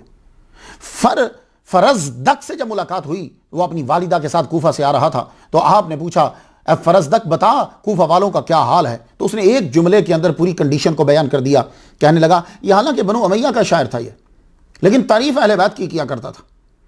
उसने एक जुमला कहा, कहने लगा कुलूबुन्नास माह का व सुयूफुहुम अलैका। ऐ इमाम हुसैन एक ही जुमला बोलता हूं, दिल तो तेरे साथ हैं मगर तलवारें तेरे साथ नहीं है। तीसरी मंजिल जाते इराक पर पहुंचे, थोड़ी देर क़याम किया और एक आदमी बशीर बिन गालिब को आपने सफ़र का मकसद बताया कि मैं क्यों जा रहा हूं। चौथी मंजिल बतरे रुम्मा पे पहुंचे तो कैस बिन मसार को खत देकर कूफा रवाना किया। इसमें मुस्लिम बिन अकील को इतला थी कि मैं बतने रुम्मा पे पहुंच चुका हूं और मैं तुम्हारी तरफ जो है वो आ रहा हूं। लेकिन कासिद जब कूफा पहुंचा तो हालात बिल्कुल बदल चुके थे, हालात बदल चुके थे। तमाम रस्तों पर नाकाबंदी, हर एक को चेक किया जा रहा था, निकलने वाले को और जाने वाले को भी चेक किया जा रहा था। कैस को जब पकड़ा गया तो खत निकल आया, कैस को पकड़कर इब्ने ज़ियाद के सामने पेश किया गया, खत पढ़ लिया गया, खत जब्त कर लिया गया। इसे फसील पे चढ़ा के कहा कि हुसैन को और अली को और उसके बाप को गालियां दो। कहा यह तो हो नहीं सकता, मैं मर जाऊंगा मगर इनको गालियां नहीं दूंगा। तो फसील से ही धक्का देकर इनको नीचे गिरा दिया गया। अल्लाह अकबर। पांचवी मंजिल अल उयून पर रुके, कुछ देर क़याम किया। छठी मंजिल खुज़ैमिया पे पहुंचे, पूरा दिन आपने क़याम किया। सातवीं मंजिल पे पहुंचे तो ज़ुहैर बिन अलकैन बाजाली हज करके वापस आ रहे थे और ये आपके लश्कर के साथ में, और ये करबला में शहीद हुए। आठवीं मंजिल सालबिया पे पहुंचे तो रात हो चुकी थी, खैमा लगाने का हुक्म दिया। जब सपैदा सहर नमूदार हुआ, नमाज अदा की, वज़ाइफ में मशगूल हुए तो एक शख्स बकरा सदी जो कूफा से आ रहा था पूछने लगा ये काफिला क्या, कौन, किसका है? कहा गया इमाम हुसैन का काफिला है। मिलने का शौक जाहिर किया उसने। अंदर इतला दी गई, जनाब कूफा से एक आदमी आया है, वो आपसे मिलना चाहता है। हजरत इमाम हुसैन रदी अल्लाह तआला अन्हु ने इजाज़त दिलाओ। जब वो सामने आया तो आपने पूछा कहाँ से आ रहे हो? कहा कूफा से आया हूँ। तो इमाम हुसैन रदी अल्लाह ताला अन्हु ने पूछा हमारे भाई का क्या हाल है? बस वो जवाब देने के बजाय लफ्ज़ों का इस्तेमाल नहीं कर रहा, रोने लग गया। तो शायर ने फिर उसे नकल किया है कि वो क्या कह रहा है। रो रो के वो कहने लगा, किस मुंह से कहूँ आ, मुस्लिम का भी सर कट गया, हानि का भी आशा, और पाँव में लाशों के रसन बांध के बदखा, बाजार में खींचे लिए फिरते थे सरेरा, मारा गया बेजुर्म खताया आपका भाई, तुरबत भी मुसाफिर की किसी ने न बनाई। इमाम सुनकर रोने लगे, सीने में तड़पने लगा, दिल मिसले कबूतर, मुंह करके सुए कूफा, कहा हाय बरादर, बुलवा के हमें हरम से खुद चल दिए मुस्लिम, हम कूफा बिना पहुंचे सफर कर गए मुस्लिम। तमाम अहलो अयाल आपकी हालत देखकर परेशान हो गए। हुआ क्या है? कौन सी खबर पहुंची है कि आप रोने लग गए? तो किसी की हिम्मत तो ना हुई, लेकिन मुस्लिम बिन अबी अकील की बेटी हमीदा वो आगे बढ़ी, पूछती हैं कि चचा क्यों रो रहे हो? आपने भतीजी के सर पर हाथ फेरा, पास बिठाया। तो शायर बेटी के ख्यालात को सोच को यूं लफ्ज पहनाता है, अंदाज मुझे आज वही है नजर आता, जिस तरह यतीमों पे कोई रहम है खाता, इस प्यार पे दिल मेरा टुकड़े हुए जाता, कुछ तो है कि दिल सीने में तस्कीन नहीं पाता। आपने फरमाया बेटी आपके अब्बा को शहीद कर दिया गया है। सर उसका चूमा, क्या कयामत गुजरी होगी। सफर में बेटी, अजीब सी हालत। और जब मुस्लिम बिन अकील की शहादत की खबर सुनी तो आपने काफिले वालों से यह कहा, क्योंकि रास्ते में बहुत सारे आदमी आपके साथ मिल गए थे, आपने कहा सुनो मुस्लिम बिन अकील तो शहीद कर दिए गए, अब पता नहीं मैं कूफा पहुंचता हूं कि नहीं, तुम्हारी मर्जी, मेरे साथ रहना चाहते हो तो रहो, जाना चाहते हो तो चले जाओ। तो जो दाएं बाएं से बद्दू मिले थे आपके साथ वो सब आपको छोड़कर चले गए। अहले बैत के आदमी आपके करीबी जो हैं दीवाने, बस वो चंद वही रह गए। आप यहां से रवाना हुए, जुबाला में चंद आदमियों से मुलाकात हुई, बतने उकबा में एक रात दिन क़याम किया, शराफ पहुंचकर पानी भरा, रात क़याम किया, दोपहर को रवाना हुए। सुरात इमाम हुसैन का काफिला पहुंचा तो इब्ने ज़ियाद को खबर हो गई कि ये करीब आ गए हैं कूफा। तो उसने फौरन हुर इब्ने रयाही को 1000 का लश्कर देकर रवाना किया कि हुसैन को रोक लो, जहां मिले गिरफ्तार कर लो। दोपहर का वक्त एक साहब ने बुलंद आवाज से कहा अल्लाहु अकबर। इमाम हुसैन ने पूछा अल्लाह अकबर का नारा क्यों लगाया? कहा खजूरें नजर आ रही हैं, खजूरों के दरख्त नजर आ रहे हैं। इला असद के 2 बंदों ने यह कहा इस जमीन पर खजूर तो नहीं होती, ये तो इंसानों के सर लग रहे हैं। इमाम हुसैन ने फरमाया मुझे भी कोई लश्कर आता हुआ दिखाई देता है। आपने कोहे ज़ी हशम को बैक बनाया ताकि अगर कोई हमला हो तो हमारी बैक जो है वो महफूज रहे, पीछे से कोई हमला ना कर सके। इंतजार करने लगे, वाकई वो इंसानों का काफिला था। करीब जब आए तो मालूम हुआ कि हुर बिन रियाही है, गिरफ्तार करने आया है और 1000 का लश्कर है। जोहर का वक्त हो चुका। इमाम हुसैन रदी अल्लाह तआला अन्हु ने अपने मुअज्जिन हज्जाज बिन मसरूक जाफ़ी से कहा कि अजान दो। उन्होंने अजान दी और आपने अजान के बाद मुख्तसर सा खुतबा दिया कि तुम लोगों ने मुझे खतूत लिखे और आने की दावत दी तो मैं आया हूँ। इन खतूत में तहरीर है कि हमारा कोई इमाम नहीं, आप आ जाएं तो उम्मीद है कि अल्लाह ताला आपको हमारी हिदायत का जरिया बना देगा। फरमाने लगे तुम गिरफ्तार करने आ गए हो? तहरीर सुनकर किसी ने कोई जवाब नहीं दिया। अकामत कहलवाई, आपने इमामत कराई तो हुर और उसके सारे लश्कर ने इमाम हुसैन के पीछे नमाज पढ़ी। देख रहे हैं आप, आए थे गिरफ्तार करने के लिए, पीछे नमाज पढ़ रहे हैं। तो यह जरूरी नहीं कि जो नमाज पढ़ रहा हो वो आपका मुतक़िदी है बहुत ज्यादा। 1000 आदमी जो है वो आपके पीछे नमाज अदा कर रहा है। नमाज पढ़ी, फिर दोनों अपने खैमों में चले गए। इमाम हुसैन रज़ी अल्लाह तआला अन्हु असर की नमाज के लिए फिर निकले। आपने असर की अजान दिलवाई, असर की नमाज पढ़ाई, सब ने नमाज आपके पीछे पढ़ी। असर के बाद फिर आपने खुतबा दिया, सेम जो खुतबा आप पहले दे चुके थे। अब की बार हुर बोले, कहने लगे हमें खतूत और वफूद की कोई खबर नहीं है। आपने वो खतूत उनके सामने रख दिया, फरमाया ये देखो। कहने लगे हमने नहीं लिखे, हमें यजीद अमीर का हुक्म है कि आपको उस वक्त तक न छोड़ें जब तक इब्न ज़ियाद के पास कूफा ना पहुंचा ले आपको। तो इमाम हुसैन ने फरमाया इससे तो बेहतर मौत है। आपने अपने साथियों से कहा वापसी की तैयारी करो। हुर बोले आप कहीं जा नहीं सकते, आपको हमारे साथ कूफा जाना होगा। आपने फरमाया यह हरगिज़ नहीं होगा। अब हुर इमाम हुसैन को कूफा ले जाना चाहता है, इमाम हुसैन कूफा जाना नहीं चाहते। हुर जो है इसके दिल में मोहब्बत है अहले बैत की, लेकिन नौकरी की वजह से मजबूर है। कहने लगा हुजूर मुझे मुश्किल में मत डालिए, मैं आपके साथ लड़ नहीं सकता, मैं आपके मकाम और मर्तबे को समझता हूं, मगर मेरे लश्कर में जसूस है, एक एक पल की खबर इब्न ज़ियाद को मिल रही है। हुजूर कुछ ऐसा रास्ता इख्तियार कीजिए कि मैं गुस्ताखी ना करूं, मैं भी बच जाऊं, मेरी नौकरी भी बच जाए। तो हजरत इमाम हुसैन रदी अल्लाह ताला अन्हु से उसने कहा आप मेरे साथ साथ चलते रहे और ऐसा रास्ता इख्तियार करें जो ना कूफा जाता हो ना मदीना जाता हो। तो आप इस समत में चलें, इस तरफ चलें, मैं इस तरफ चलता हूं, और रात को आप कयाम करें जरा लश्कर से हटकर। मैं लश्कर वालों से कह दूंगा कि उनके साथ मस्तूरात हैं, इसलिए उन्होंने कयाम अलग से किया है। इमाम हुसैन रदी अल्लाह ताला अन्हु को यह बात पसंद आई। कूफा जब 35 माइल्स रह गया तो आपने तारीकी में शमाल मगरब की तरफ सफ़र शुरू किया। हुर भी साथ साथ मकाम नैनवा पे जाके पड़ाव डाला। 2 मुहर्रम है, एक सवार आया, उसने इब्न ज़ियाद का खत हुर को दिया। इसमें तहरीर था हुसैन पे मैदान तंग कर दो, ऐसी जगह की तरफ ले जाओ जहां पानी ना हो, यह कासद तुम्हारे साथ रहेगा जब तक मेरे हुक्म की तमील ना हो। आप सीधा खत लेकर इमाम हुसैन के पास गए, कहा यह पढ़ लीजिए, अब मुझे फरमाइए मैं क्या करूं। इमाम हुसैन खामोश हो गए। हुसैन के काफिला में से ज़ुहैर बिन अलकैन बजली कहने लगे हुजूर हर घड़ी मुश्किल से मुश्किल होती जा रही है, आप जंग शुरू कीजिए। आपने फरमाया मैं लड़ाई में पहल नहीं करूंगा। इसी जगह भी गुफ्तगू जारी थी कि उमर बिन साद 4000 का लश्कर लेकर आ गया। इमाम हुसैन के मुकाबले में 5000 का लश्कर है, और इमाम हुसैन की अपनी तादाद शायद 200 भी पूरी ना हो। 5000 का लश्कर इमाम हुसैन के बराबर में।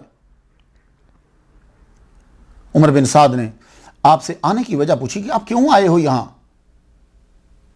तो हजरत इमाम हुसैन ने उमर बिन साद को भी वो कूफा वालों के खतूत दिखाए और फरमाया अगर वो अपनी बात तोड़ते हैं तो मुझे वापस जाने दो। उमर ने जब खत लिखा इब्न ज़ियाद को, तो इब्न ज़ियाद की तरफ से आया कि इनके सामने बस एक ही शर्त है, बायत, तब जान बच सकती है, वरना जंग के लिए तैयार हो जाओ। 7 मुहर्रम को आपके सामने शामी हुकूमत ने बायत करने की शर्त रखी। आपने फरमाया मैं बायत नहीं करूंगा, यजीद की बात किसी तरह जायज़ नहीं है। तो बोला आपका पानी बंद। फरमाया ठीक है, पानी जो है वो ख़त्म हो गया। इतने लोग पानी जब पिएंगे जो जमा है वो तो ख़त्म होगा। आपने हज़रत अब्बास इब्न अली को 30 सवारों और 30 पयादों के साथ पानी देने के लिए भेजा। आप लश्कर को चीरते हुए 20 मशकीज़ें भर के ले आए। आपने उमर बिन साद को बुलाया, फिर कहने लगे आओ मुझसे बात करो ताकि कौम को बता सके। उमर बिन साद आए, गुफ्तगू होने लगी।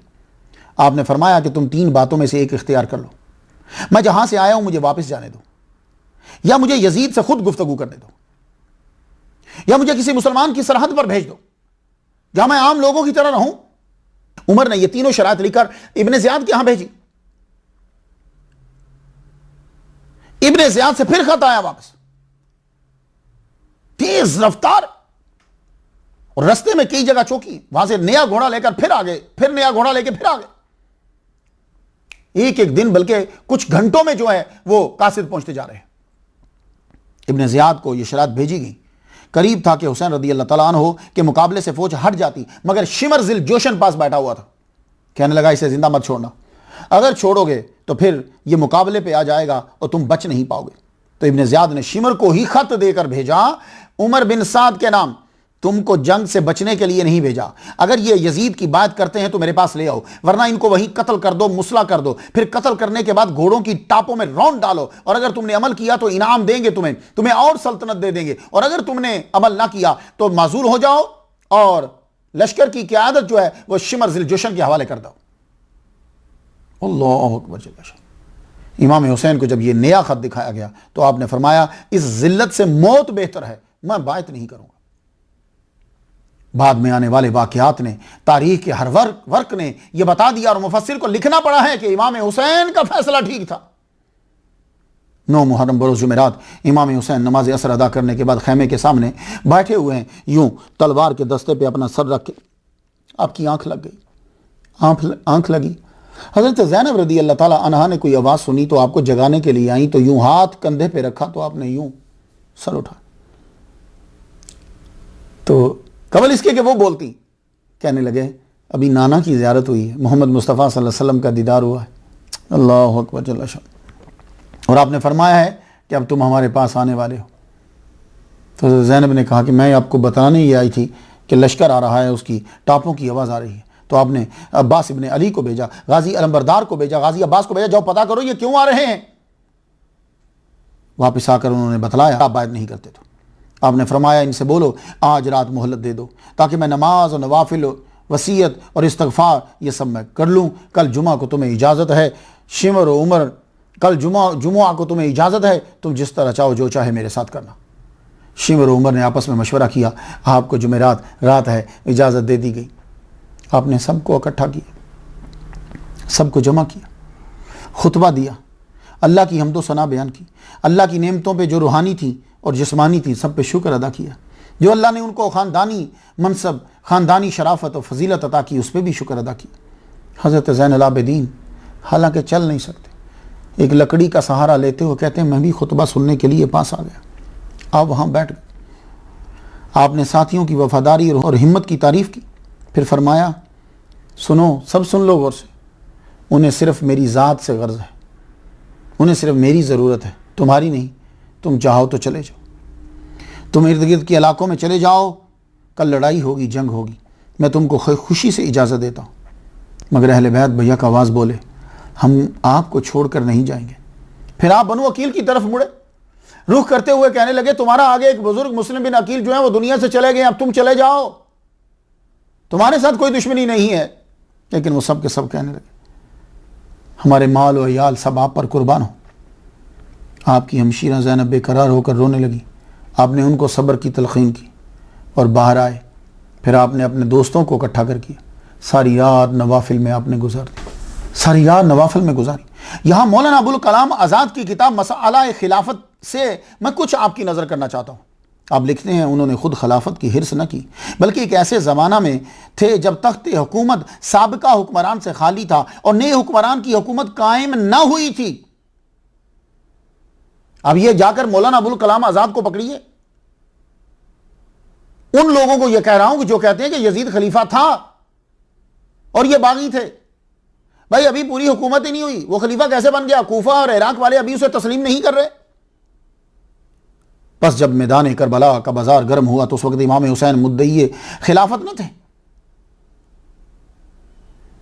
उनकी हैसियत महज एक मुकद्दस और पाक मजलूम की सी थी जिसको जालिमों की फौज नाहक गिरफ्तार करना चाहती थी, मगर वो खुद को जिंदा गिरफ्तार करवाना पसंद नहीं करते थे और चाहा कि ताकतवर जालिम के मुकाबले में बेसरो समा हक की इस्तकामत का एक यादगार मंजर दुनिया को दे जाऊं। सुन लिया आपने?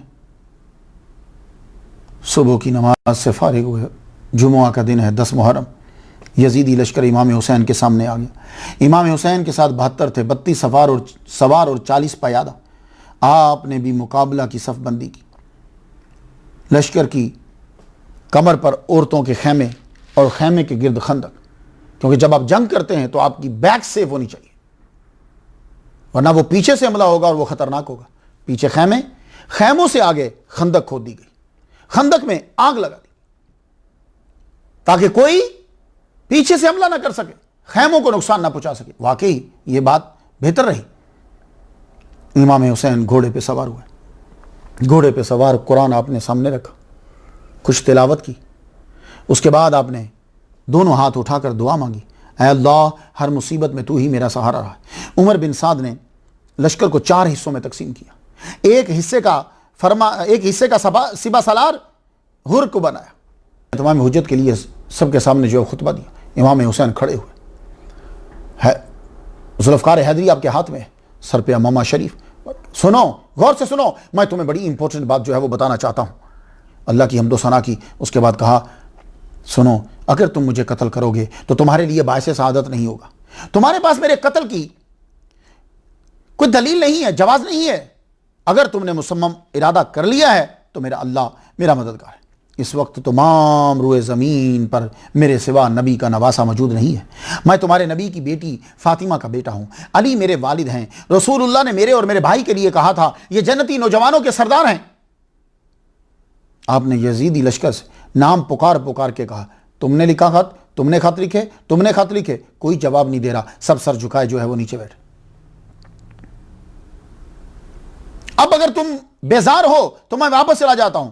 इस पर कैस इब्ने अशस ने यह कहा, आप इब्ने ज़ियाद का हुक्म क्यों नहीं मान लेते? वो आपको कोई गुज़र नहीं पहुंचाएंगे, मैं गारंटी देता हूं, अमान देता हूं। आपने फरमाया, जब मुस्लिम बिन अकील ने तौआ नामी औरत की यहां पनाह ली थी तो वो तुम्हारा ही भाई था मोहम्मद बिन अशस, जिसने मुखबरी की थी। उनको भी अमान का ही चकमा दिया गया था ना, धोखा से गिरफ्तार करवाया ना। तुम अपने भाई का भाई ही तो है, तू अपने भाई का भाई ही तो है। मैं खुदा की कसम जिल्लत के साथ अपने आप को उनके हवाले नहीं करूंगा। अल बिदाया वन निहाया बिन साद ने पहला तीर चलाया, पहला तीर चलाया और अपना अलम लेकर आगे बढ़ा और तीर चला के यह कहने लगा, सब गवाह है ना, सबसे पहला इमाम हुसैन के लश्कर पर मैंने तीर चलाया है।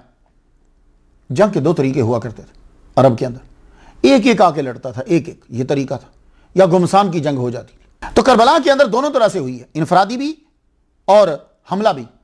यजीदी जब देखते थे कि इमाम हुसैन के लोग जो है वहां पर गालिब आ रहे हैं, तो फिर ये क्या करते थे कि ये यकबार की हमला कर देते थे, मिल के हमला कर देते थे, ला को तोड़ देते थे। शिमर जोशन यजीदी लश्कर का मैसरा का सरदार था, उसने इमाम हुसैन के मैसरा पर हमला कर दिया। इमाम हुसैन के 32 सवार थे, उन्होंने ऐसे ताबड़तोड़ हमले किए कि यजीदी गधों की तरह भागने लगे। उर्वा बिन कैस कि जब दुर्गत बनने लगी तो अब्दुर्रहमान बिन हसीन को इब्ने साद की तरफ भेजा, कुछ पैदल और तीरंदाज भेजो वरना हम गए। उसने 500 ज़िरा पोश इमाम हुसैन के 32 बंदों के लिए भेज दिए। इमाम हुसैन के लश्कर के सामने जाकर उन्होंने इस कदर तीर बरसाए कि उन 32 सवारों के घोड़े जो थे, जिनके पास घोड़े थे, वो घोड़े जख्मी होकर नीचे गिर गए। लेकिन आफरीन है इमाम हुसैन के सवारों की, वो अब पैदल होकर लड़ने लगे। अल्लाह अकबर जल्ला शुन। इब्ने असीर जिल्द 4 सवार 60 पे है। ये सवार जो थे वो पैदल होकर जब लड़ने लगे तो इस बहादुरी से लड़े कि कूफियों के दांत खट्टे कर दिए। अब ये यजीदी जालिम खैमों की तरफ बढ़े, खैमों को आग लगा दी। आपके साथियों के जो खैमे थे, खैमों को आग लगा दी। खैमों को जब आग लगी तो इमाम हुसैन फरमाने लगे, परेशान मत हो, हमारी बैग अभी भी महफूज है। क्यों? इसलिए कि खंदक है और आग की वजह से ये आगे नहीं बढ़ पाएंगे। शिमर लईन इमाम हुसैन के अजवाज के खैमे की तरफ बढ़ा। उसने एक तीर तो वहां चला दिया था, जब हमला करने लगा तो उसे रोका गया। कहा नहीं, औरतों को मारना मुनासिब नहीं है। शिमर के साथियों ने यह कहा। जोहर तक आपके साथी शहीद हो गए, हुर भी शहीद हो गए। हुर जो है वो लश्कर छोड़कर यहां शामिल हो गए थे। कहने लगे, मुझसे जो गुस्ताखी हुई मैं माफी चाहता हूं। हुर भी शहीद हुए। आपके जो साथी थे बाहर के मिले हुए, वो सब के सब बारी बारी जोहर तक शहीद हो गए। अब सिर्फ आपके अहले बैत बचे। अली अकबर जो 18 साल के, जिनका चेहरा हुजूर सल्लल्लाहु अलैहि वसल्लम से मिलता है, जो सहारा है इमाम हुसैन का, अली अकबर करीब आए, मैदान जंग में जाने की इजाज़त चाहिए। आपने बिना आंखों पे पट्टी बांधे भेज दिया। तो उन्हीं की औलाद है ना, इब्राहीम अलैहिस्सलाम ही के तो बच्चे हैं। आज उन्होंने पट्टी बांधी थी और इस्माईल अलैहिस्सलाम बच गए थे। आज ना पट्टी बंधी है ना अली बचेगा। आपने रवाना किया। रवाना जब किया, बस इतना कहा, बेटे जब एक दफ़ा घोड़े पे बैठ जाए तो उतर के मुझे मिल लेना। यार खुद सोचो, जिसका बेटा 18 साल का जवान हो और नज़रों के सामने जा रहा है और ये कन्फर्म है, यकीनी तौर पर ये जिंदा बच के वापस नहीं आएगा। अली अकबर नीचे उतरे, सीने से लगाया, चूमा का, चल बेटे सवार चले। कहा बेटे एक दफ़ा और रुक जाना। नीचे उतरे, गले से लगा, फिर वो सवार होके जाने लगे। बेटे एक दफ़ा रुक जाना। फिर नीचे उतरकर फिर गले से लगा। फिर जब सवार हुए तो कहा, बाबा अब बंद बुलाना, मुझे जाने दो। हज़रत अली अकबर रवाना हुए। हज़रत अली अकबर जिस तरफ जाते हैं यजीदियों को काटते चले जाते हैं। यजीदी आपके बराबर में ठहरते नहीं है, लेकिन प्यास की वजह से आप निढाल हो गए। प्यास की वजह से निढाल हुए तो उस वक्त अगर आपको पानी मिल जाता तो कोई यजीदी बचता ना, मगर प्यास ने बेजान कर दिया। एक जालिम ने नेज़ा मारा, वो नेज़ा आपके सीने में लगा। आपने बुलंद आवाज़ से पुकारा अपने वालिद ग्रामी को, या बता वदरिकनी। इमाम हुसैन दौड़े। यजीदी भी बोले, हुसैन अपने बेटे को आके पकड़ ले। वो तो तंग करना चाहते थे। आप दौड़ते हुए आए, अपने बेटे को पकड़ा। उस वक़्त तक आप नीचे गिर चुके थे। बेटे का सर लेके अपनी झोली में रखा। उनकी आंखों से आंसू रवा हो गए। कहने लगे, बेटे माँ की याद आती है, तुम्हें घर ले चलो। क्या नहीं बाबा, अगर ये नेज़ा निकाल दो ना तो शायद मैं और लड़ सकूं। पर रो पड़े। नेज़े को निकाला, खून का फव्वारा निकला। खून का फव्वारा निकला, आपकी रूह कफ से अंसरी से परवास कर गई। कहते हैं इमाम हुसैन अलैहिस्सलाम 56 साल के थे, मगर बाल सफ़ेद नहीं थे। जब बेटे की रूह निकल गई, अली अकबर का लाशा जवान हाथ में पकड़ा तो जहां वो गिरे हुए थे वहां से लेके खेमे तक, लाते तक आपके सर के और दाढ़ी के बाल सफेद हो गए। वहां बाहर जाकर लाशे को लेटा दिया। उसके बाद हजरत कासिम बिन हसन, ये आपके दामाद बनने वाले थे। ये कासिम बिन हसन, इन्हें बड़े प्यार से पाला था। इमाम हसन के बेटे हैं। आके इजाज़त चाहते हैं, जामे शहादत नोश करने की इजाज़त चाहते हैं। आपने रोते हुए इजाज़त दे दी। आपने इस बहादुरी से हमला किया कि यजीदियों के छक्के छुड़ा दी। आपका हमला शेर की तरह होता, तलवार का वार शेर के पंजे की तरह। उमर बिन साद अज़दी ने आपके सर पर तलवार का वार किया। वो जख्म बड़ा गहरा लगा, आप तड़प के नीचे गिरे। और यजीदी क्या करते थे, आपके खानदान का जब गिरता तो बड़ा शोर बर्पा कर देते। और इमाम हुसैन की नजर रहती थी, जो लड़ने के लिए जा रहा, आप पीछे देखते रहते थे। इनकी आंखों के आगे अंधेरा छा गया। एकदम से घोड़े से नीचे गिरे। इमाम हुसैन इधर से दौड़ते हुए आए और आप जब करीब पहुंचे तो देखा कि दर्द से आप अपनी एड़ियों को जमीन पर रगड़ रहे थे। उनकी रूह कफ से अंसरी से परवास कर गई। आप बहुत रोए, सीने से लगाया। कासिम को आपने अपने बच्चों की तरह पाला था। उनका लाशा उठाकर लाए और अली अकबर के साथ आपने लेटा दिया। अलबिदाया व निहाया में है, जब कासिम को उठाकर ला रहे थे तो उस वक़्त आपके पाँव आपके बोझ को बर्दाश्त नहीं कर पा रहे थे। आप यूं रगड़ते हुए ज़मीन के साथ अपने पाँव खैमा की तरफ पड़े। उसके बाद हज़रत ज़ैनब अपने दोनों बेटों को लेकर आई। उन्होंने मोहम्मद को कहा, मैं भी नजराना देना चाहती हूँ। उन्होंने मोहम्मद भी गए, आप भी शहीद हो गए। अल्लाह अकबर जल्ल शानो। उसके बाद आप खुद जाना चाहते थे, मगर हज़रत अब्बास गाजी अलमबरदार जो है वो तशरीफ़ लाए। कहने लगे, मुझे इजाज़त दीजिए कि मैं अब चलूँ। आपने फरमाया, रोकता तो नहीं मैं तुम्हें, लेकिन जाने से पहले एक काम करो कि खैमों के अंदर बच्चों के लिए पानी नहीं है, तुम जाओ जाके पानी ले आओ। हज़रत अब्बास गाजी अलमबरदार जो बचपन से ही इमाम हुसैन के लिए पानी लाते थे। कूफा में एक दफ़ा हज़रत अली ने यह कहा, जाओ जाके पानी लेकर आओ, मेरे बेटे हुसैन को प्यास लगी है। आपने जुब्बा पहना हुआ था, वो जो तोप नहीं पहनते वो पहना। दौड़ते हुए गए, सर के ऊपर पानी का प्याला रखा हुआ, दौड़ते हुए आ रहे हैं और पानी प्याले से यूं यूं नीचे गिर रहा है और पूरे कपड़े जो हैं वो सारे के सारे पानी से भीगे हुए। आज भी पानी लेने के लिए जा रहे हैं, पानी लेने के लिए आगे बढ़े। किस शेर की आमद है कि रन कांप रहा है। आप वो खड़ी हुई दीवारों को चीरते हुए फौरात तक पहुंचे, मशकीज़ा भर के लाए। सर पर घोड़ा दौड़ाते हुए आ रहे हैं तो आवाज आई, हुसैन तक पानी ना पहुंचने देना, अगर उसने पानी पी लिया फिर तुम बचोगे नहीं। अब हर एक की कोशिश है कि यह मशकीज़ा पहुंचे ना। आदमी आगे बढ़ा, ज़रारा ने आगे बढ़कर वार किया और ये एक शोल्डर पर वार किया, पूरे का पूरा बाजू जो है वो काट डाला, बाजू नीचे गिरा। आपने मशकीज़े को दूसरे हाथ से संभाला। एक जालिम ने पीछे से बढ़ के फिर वार किया। नौफल बिन अरसक ने वार करा तो यह बाजू भी काट दिया। आपने अपने मुंह मुबारक से मशकीज़े को पकड़ लिया, उसके मुंह को पकड़ा और बड़े जोर से दांतों से पकड़ा, मगर तीरों की बुछार की और मशकीज़ा बिल्कुल जो है वो छल्ली कर दिया, पानी नीचे गिर गया। आपने अपना सर मुबारक जो है वो यूं घोड़े की तरफ यूं। हकीम बिन तुफैल ने ऐसा वार किया कि आप घोड़े से नीचे गिर गए और जान आपने खैरात कर दी। इमाम हुसैन अब खुद रवाना होने के लिए निकले। खैमों में जाके सबको वसीयत की, सब्र की। घोड़े के ऊपर बैठे जब चलने लगे तो हज़रत ज़ैनब ने आपके घोड़े की लगाम पकड़ी। घोड़े को चलाते हैं मगर घोड़ा चलता नहीं है। घोड़े ने यूं ऊपर मुंह करके नीचे किया। आपने नीचे देखा तो हज़रत सकीना, इनको सुकैना भी बोलते हैं इसका प्रोनाउंसिएशन, हज़रत सकीना आपकी बेटी जो है वो घोड़े के पाँव को पकड़ के रोके हुए, तुम जिसको भी लेके जाते हो वापस नहीं लाते, अब मेरे बाबा को कहाँ लेके जा रहे हो। आप नीचे उतर आए, बेटी को सीने से लगाया, हज़रत ज़ैनब से ये कहा, ये जब भी रात को सोती ये मेरे सीने से लग के सोती है, इसका ख्याल रखना, जब खैमे ये मेरे बाद जला देंगे, ये तुम पे हमला करेंगे, मगर तुम ही ने संभालना है, अब सब का सब है, मेरी बहन तेरे सर के ऊपर है, अब मैं चलता हूँ। इमाम हुसैन जलने लगे तो आवाज़ आई, ज़रा रुकिए, ये आपका बेटा अली असगर जो है ये प्यास से बिलक रहा है। एक तरीके तबरी ने जो लिखा वो ये लिखा है कि अली असगर की विलादत ही करबला के अंदर हुई है, लेकिन दूसरी रिवायत जो मशहूर है वो ये है कि आप 6 माह के थे। कहने लगी ये बच्चा प्यास से बिलक रहा है, रो रहा है, आप इसके लिए तो थोड़ा सा पानी ले आइए। इमाम हुसैन ने फरमाया मैं अब जाऊंगा तो वो ये समझेंगे कि शायद ये माफ़ी चाहता है। कहा नहीं, बच्चा भी एक दफ़ा ले जाइए, ये ना कहें कि अगर बच्चा होता तो हम पानी दे देते। आपने अली असगर को अपने हाथों पे लिया, हाथों पे जब लिया तो बच्चा इमाम हुसैन के हाथों में आते ही चुप कर गया। हालांकि होता यह है नॉर्मली बच्चा मां के पास चुप करता है, बाप के पास रोता है। अली असगर मां के पास रो रहा है, बाप के पास आए तो चुप कर गए। आपने यूं हाथों पे रखा और जब आगे बढ़ने लगे, सुनो इस बच्चे को तो चंद घूंट पानी दे दो।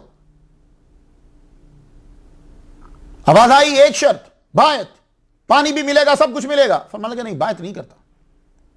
आप बच्चे को लिए खड़े हैं, करीब था कि बच्चे की वजह से लोगों के दिल नरम पड़ जाते, क्योंकि अक्सर लोग तो बीच में वही थे ना कि जो हजरत अली को जानते थे, इमाम हसन को जानते थे, इमाम हुसैन को जानते थे। कूफा में तो आपका दारुल हुकूमत था, दारुल खिलाफा था, करीब था कि हलचल मचती। शिमर ने यह कहा कि तीर चलाओ, यह बच्चा जिंदा नहीं रहना चाहिए। निशाना लिया तो कहते हैं कि यह वो तीर था कि जो घूम के चलता है और सुराख कर देता बॉडी के अंदर। तीर यहां से लगा, यहां से पार हो गया, खून से आपके हाथ भर गए।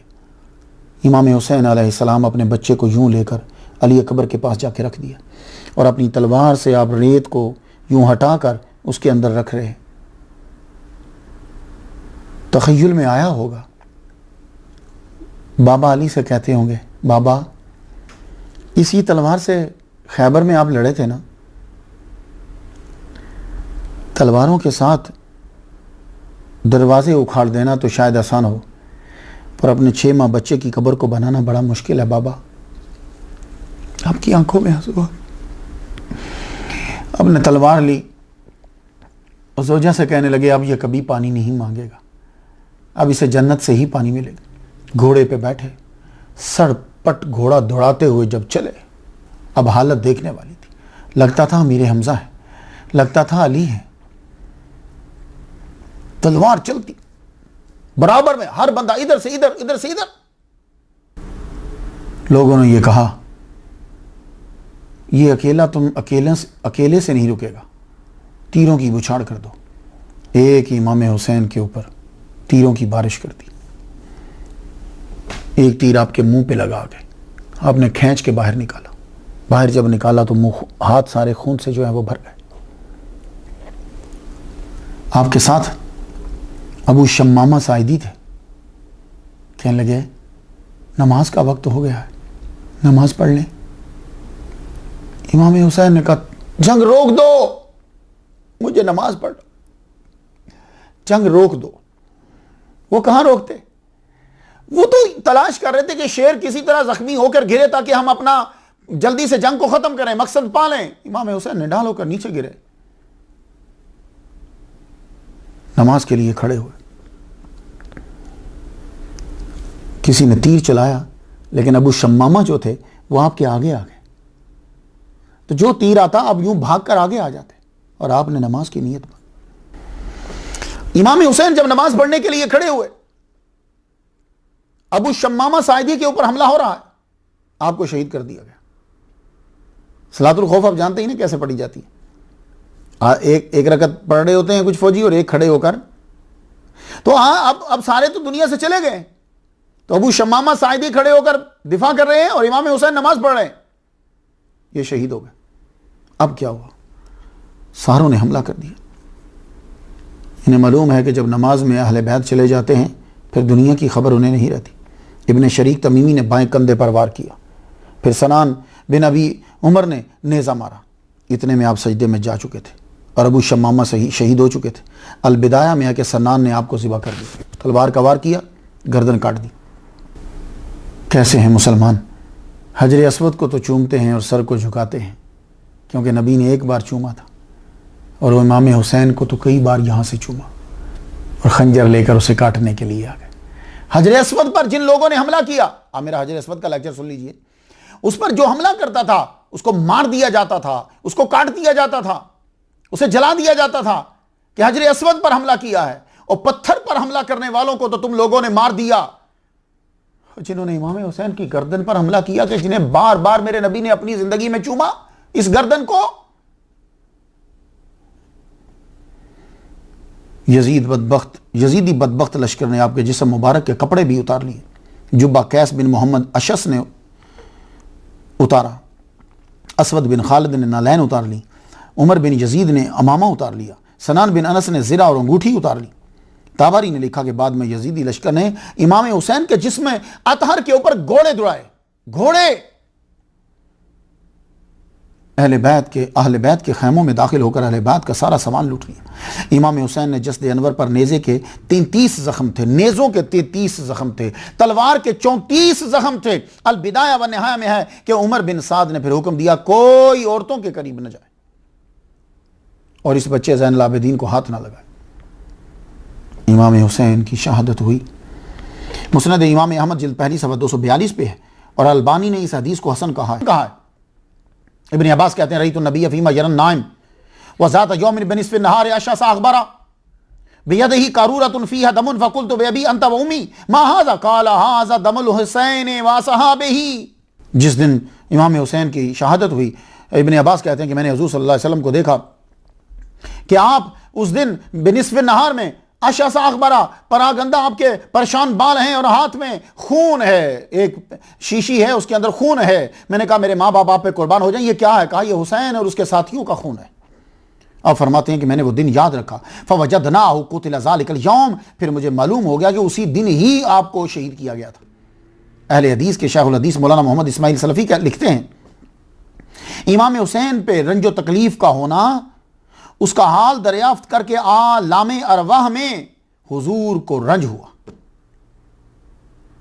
अहले हदीस के इमाम मोहम्मद बिन हुसैन आजरी अपनी किताब शरिया पे लिखते हैं अल्फा अल्फा लानतिन अला कातिल हुसैन। तारीख दिमश्क 14वीं जिल्द है और 229 सफ़ा है। तहज़ीब व तहज़ीब जिल्द पहली है, सफ़ा 430 है। एक औरत उम्मे सलामा के पास रोते हुए आई, इमाम हुसैन को शहीद कर दिया गया। उसने बताया आपने बद्दुआ की कि अल्लाह उनके घर आग से भर दे जिन्होंने इमाम हुसैन को शहीद किया। मोजमुल कबीर रवायत 2862 सुमिअतिल जिन्नो तनूहु अलल हुसैन फरमाती हैं कि मैंने जिन्नों को सुना कि वो इमाम हुसैन पे रो रहे थे। नबरात शरह अक़ाइद सफ़ा 133 वत्तफ़क़ू अला जवाज़ लान अला मन क़तलहु औ अमर बिही औ अजाज़हु और रदिया बिही। इत्तफ़ाक़ है इस बात पर कि जिसने कत्ल किया उस पर भी लानत, जिसने हुक्म दिया उस पर भी लानत, जो और जिसने इजाजत दी उस पर भी लानत, और जो राजी हुआ उस पर भी लानत। रात बड़े करब की गुजरी।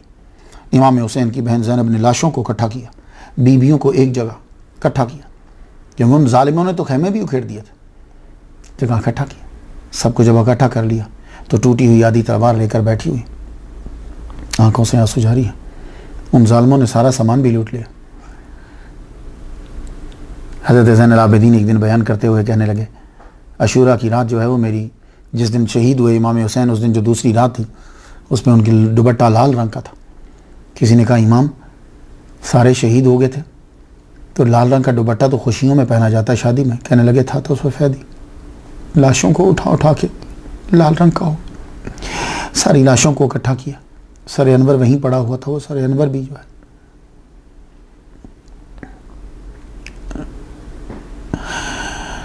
करीब गई, सबको इकट्ठा करके बैठी हुई हैं कि कोई करीब आया। वो औरत थी, आके उसने पानी का एक कटोरा, एक प्याला बड़ा सा दिया, ये पानी पी लो। फरमाने लगी अब पानी लाने का क्या फ़ायदा, जिन्होंने पीना था वो तो चले गए। कहने लगी चलिए बच्चों को दे दीजिए। आपने कहा जो सबसे छोटा है वो पानी पी ले। हज़रत बीबी सकीना आगे बढ़ी, पानी का प्याला पकड़ा, पकड़ के बाहर जाने लगी। कहा, फूफी की जान, पानी कहाँ ले जा रही हो? कहा, आप इन्हें खुद ही तो कहा जो सबसे छोटा है उसे पहले दो। अली असगर सबसे छोटा, हम उसे पानी देने जा रही है। पानी पिया, क्या पीना था। फिर आप लाशों के करीब गए, सबको इकट्ठा कर रही है ताकि कोई रौंद ना डाले। फिर से खैमे में आके फिर बैठी थोड़ी देर के लिए। आपकी नजर बच्चों पे रहती थी, बच्चे इधर उधर ना हो जाए, कोई जालिम पकड़ के ना ले जाए, कोई मारना ना डाले, हर चीज मुतवक्की थी। हजरत सकीना नजर नहीं आ रही। हमने देखा कहाँ है, यहाँ नहीं है। एकदम ख्याल आया, वो तो अपने बाबा के सीना से लगती थी ना। बाहर गई तो देखा वाकई ही जसदे अनवर के सीने के करीब लेटी हुई है, वो रो रही है। बाबा का सर जो है ना उठा के तो पास रख लिया झोली में। तो ख्याल कहने लगी, बाबा आपको याद है आप जब घर आते थे ना तो आप मेरा सर अपनी झोली में रख लेते थे ना, गोदी में। आज देखो, आज आपका सर मेरी गोदी में। ज़ैनब रो पड़ी, कहने लगी, बेटी चलो अंदर खेमे में बैठो, रही रात बहुत हो गई है। कहने लगी, नहीं फूफी, अम्मा 3 काम करूंगी फिर चलो। तो फूफी की जान, वो 3 काम क्या करे? वो 3 काम ये करूंगी, फुरात के किनारे पे जाती हूँ, अभी अब तो सो गए हुई है, वहाँ पानी लेकर आती हूँ और चुल्लों से पानी अपने अब्बा के होंठों पे डालती हूँ। इन्होंने कई दिन से पानी नहीं पिया। मेरे अब्बा का सिर्फ नीचे वाले कपड़े रह गए, बाकी ऊपर वाले जुब्बा कमीज सब उतार लिया उन्होंने। कहीं से फटा हुआ है, यहाँ से खून बह रहा है। मैं पत्ते लाऊंगी और ला के ऊपर जिसे मैं पे रखती। और तीसरा काम ये करूंगी कि दरवाज़ों पे जाती हूँ लोगों के, इनको कहती हूँ आओ, मेरे अब्बा का जनाजा पढ़ने वाला कोई नहीं। हज़रत ज़ैनब ने बेटी को सीने से लगाया और अंदर लगी। ये रात किस तरीके से गुजरी ये तो वही बता सकते। फजर का वक्त हुआ, बेबी ज़ैनब थक चुकी थी, आपकी ऐसे ऊँग सी लगी। तो ख्वाब में क्या देखती हैं, कोई घुड़सवार बड़ी तेज़ी से आ रहा है। तो आप उसे कहती हैं, मत आगे मत आओ, आगे मत आओ। मेरे भाइयों के, मेरे बच्चों भतीजों के आगे जिस्म पड़े हुए हैं, घोड़े की टापें आ जाएंगी ऊपर, भौं आएंगे, उनको तकलीफ होगी। वो घुड़सवार नकाब में है, घोड़े से नीचे उतरा, करीब आया और आके पूछता, ये लाशें किसकी हैं, ये लाशें किसकी? अब बताती, ये अली असगर है, ये अली अकबर है, ये हो ना ये मोन। रोने की आवाज़ आती है तो आप कहती हैं, आवाज़ कुछ जानी पहचानी लगती है, आप कौन हो? उन्होंने अपना चेहरा निकाब हटाया तो कहने लगे, मैं तेरा बाप अली हूँ। तो ख्वाब में हज़रत ज़ैनब अपने अब्बा से लिपट गई, कहने लगी, अब्बा अब्बा आए हो, सब ज़िबा हो गए, देख रहे हो क्या हुआ? फरमाने लगे, बेटी कमरा इम्तिहान में तो बाप नहीं आते ना उस्ताद आता, तेरा काम कल से शुरू होगा, बेटी सब्र करना, अल्लाह तुझे अजर देगा। एकदम आपकी आंख खुल गई। फजर की नमाज हम लोगों ने पढ़ी जैसे पढ़ी। सुबह के वक़्त ज़ैनुल आबिदीन को पाबा जंजीर कर दिया गया, आपके गले में पत्थर डाल दिए।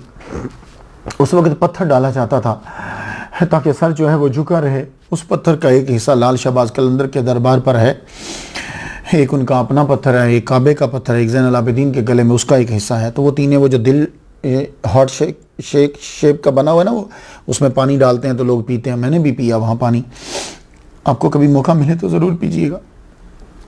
सुबह के वक्त क्या हुआ कि सारे सर जो हैं वो इकट्ठे किए गए, इकट्ठे करके उनको नेज़ों पे चढ़ाया गया। इमाम हुसैन का सर जो है वो आगे रखा गया और ये सर पहले कूफा की तरफ रवाना कर दिए गए। बाकी बीबियों का और दूसरा जो काफिला था ये वहाँ कुछ देर के लिए रुका। एक दिन रुके, लोगों ने आकर जनाजा पढ़ाया, दफनाया। इसीलिए हज़रत बीबी ज़ैनब को हज़रत इमाम हुसैन की कब्र का पता था, रिश्तेदारों की कब्रों का पता था, क्योंकि इनके सामने दफना। 2 दिन के बाद ये काफिला कूफा की जानिब जो है वो रवाना हुआ, कूफा की जानिब रवाना हुआ। लेकिन इमाम हुसैन का सर पहले से इब्न ज़ियाद के दरबार में पहुँचा दिया गया। जब इब्न ज़ियाद के दरबार में पहुँचा तो तश्त में रख के यूँ सर पेश किया गया। ये बनु उमैया के अंदर पुरानी आदत है सरों को काट कर आगे भेजना। आप मेरी जो ज़ैनुल आबिदीन की जो हिस्ट्री मैंने बयान की उसमें पूरी तारीख मैंने मौलाना मदूदी के हवाले से इसे बयान किया। जब सामने पेश हुआ तिरमिज़ी शरीफ में है कि अनस बिन मालिक कहते हैं कि मैं इब्न ज़ियाद के पास था, फजिया बेरासिल हुसैन फजाला यकूलु बिकदीबिन लहू फी अनफिही व यकूलु मा रअयतु मिस्ला हाज़ा हुस्नन क़ाल कुन्तु अम्मा इन्नहु मिन अशबहिहिम बिरसूलिन हाज़ा हदीसुन हसनुन सहीहुन। सर उसके दरबार में लाया गया तो वो सोटी के साथ क्या कर रहा है, ऊँटों को छड़ी से कुरेद रहा है। आपसे रहा न गया, आपने कहा, अनस बिन मालिक कहने लगे, छड़ी हटाओ, मबूद वाहिद हकीकी की कसम, मैंने हुज़ूर सल्लल्लाहु अलैहि वसल्लम को यहाँ बोसे देते हुए देखा है। ये कहकर आप ज़ारो कितार रोने लगे। इब्न ज़ियाद बोला, तुम बूढ़े ना होते मैं तुझे कत्ल कर देता। कूफा दरबार में अहले बैत के साथ कैदियों और दुश्मनों का सा सलूक किया गया। मस्जिद कूफा में जमा होने का ऐलान कर दिया इब्न ज़ियाद ने। जब सर अनवर आ गया, अहले बैत आ गया, यहाँ रख दिया। अल बिदाया व नहाया में है कि इब्न ज़ियाद मुतकब्बिर फाते की हैसियत से मिंबर पे चढ़ा और लोगों को बताया हुसैन फिरका वरायत फैला रहा था, हुकूमत छीनना चाहता था। अब्दुल्ला बिन अफीफ अज़दी हज़रत अली के साथी थे, ये नबीना खड़े हुए, बोले नबियों की औलाद को कत्ल करते हो और बात सद्दीकों जैसी करते हो। उसने फौरन कहा इसको कत्ल कर दो, कत्ल का सर उड़ा, कत्ल कर दो। हुक्म दिया कि इमाम हुसैन का सर कूफा के बाज़ारों में फहराया जाए। आपका सर कूफा के बाज़ारों में फहराया जाता जैसे कोई बड़ी नई चीज़, ताकि लोगों के दिल में हैबत बैठ जाए। आप ज़रा देखो कैसा शहीद है, कैसा जिंदा है कि सर अनवर कितने माह नेज़े पर रहा है, सर जस्द अनवर से जुदा रहा है, लेकिन अल्लाहु अकबर जल्ला शानो तरोताज़ा। यह काफिला 1 माह 5 दिन तक कूफा रखा गया। ज़ैनुल आबिदीन को मस्जिद के हुजरे में रख दिया। जानते हो क्यों? क्योंकि मस्जिद में तो लोग नमाज पढ़ने के लिए आते हैं, जब हुजरे में होंगे गुजरते हुए सब देखें, सब बातें करें, ज्यादा तकलीफ हो। बहुत तजलील की गई, क्योंकि यही शहर था जहां हज़रत अली का दारुल खिलाफा था। ये लोग शहजादों की तरह रहते थे। हज़रत ज़ैनब पढ़ाया करती थी, लेक्चर देती थी, तदरीस कर। कूफा से शाम की तरफ फिर इस काफ़िले के जाने की तैयारी की गई। फ़ौज की निगरानी में यह काफ़िला यजीद के दरबार की तरफ रवाना हुआ। इनको ऑर्डर था कि ज़ैनुल आबिदीन की जंजीरें नहीं खोलनी और सर नेज़े पे रखना है और बताना है कि यजीद की मुखालफत का यह इंजाम है। रास्ते में एक जगह पड़ाव किया गया, रात हो गई। वो एक चर्च था, उसके करीब रुके, करीब थोड़ी देर जो रुके। अब इनकी ये कोशिश थी कि किसी तरह हमें अंदर जगह मिल जाए, मगर इनको डर यह भी था कि कोई सर लेके ना चला जाए। वो अभी कशमकश में थे कि हम जाएं कि ना जाएं। अंदर से राहिब आया, कहने लगा तुम कौन लोग हो, ये सर किसका है? कहने लगे ये सर बागी का है। उसने कहा बागी का सर नहीं हो सकता, मैं तुम्हारे पास इसलिए आया हूं कि मैंने अंदर से देखा है कि रात की तारीकी में इस सर से नूर की शुआ निकल रही है और आसमान की तरफ जा रही है। यह बागी का सर नहीं हो जाता, सच बताओ किसका है? फिर उन्होंने बताया कि यह मोहम्मद का नवासा है। अल्लाह अकबर जल्ला शान। कहने लगा जालिमो, तुमने अपने नबी के नवासे को मार दिया। हमने तो अपने नबी से मंसूब हर चीज़ को संभाल के रखा हुआ है और तुमने अपने नबी के नवासे को जिंदा को शहीद कर डाला। वो कहने लगे छोड़िए, ये हुकूमत का मसला था, आप हमें रात क़याम करने देते हैं? कहाँ क़याम करने देता हूँ, आ जाओ, लेकिन शर्त यह है कि ये बीवियाँ एक कमरे में अलग रहेंगी, तुम्हारे साथ नहीं। मैं इनकी खिदमत करूंगा और ये सर अनवर एक कमरे में रहेगा। कहने लगे हम तुमसे इतने पैसे लेंगे। कहा ये लो पैसे मैं तुम्हें देता हूँ, आओ। अंदर लेकर के पूरे कमरे के अंदर इमाम हुसैन का सर अनवर रखा, दूसरे में बीवियों को बिठाया। जितनी खिदमत हो सकती थी उसने उनकी की और सर अनवर के बाहर खुद बैठ गया। देखता कि जो जो रात भीगती जा रही है कमरे में नूर बढ़ता जा रहा है। एक अजीब सी कैफियत आ रही, आंखें उसकी बंद हैं और वो यूं बैठा हुआ है। आवाज़ आती है, अब फलां की सवारी आ रही, अब फलां की सवारी आ रही, अब फलां आ रहे हैं। यूं वो महसूस कर रहा है। एकदम से आवाज़ आई, अपनी आंखों को बंद कर लो, बीबी फातिमा तो ज़हरा रज़ी अल्लाह तआला अन्हा की सवारी है। सुबह हुई तो राहिब जो है वो मुसलमान हो चुका था और आपका खादिम बनकर साथ साथ चल रहा था। हम लोग ज़िंदा रह कर इतने लोगों को मुसलमान नहीं बनाते। इमाम हुसैन का सर कटा हुआ, लोगों को मुसलमान बनाते जा रहे हैं। ये काफिला 596 माइल्स का सफ़र तय करके चला। क्यों? इसलिए कि उसको मशहूर रस्तों से लेकर नहीं गए, ऊपर से गैर मरूफ रस्तों से लेकर जाते ताकि कोई हमला ना कर दे, सर को छीन न ले।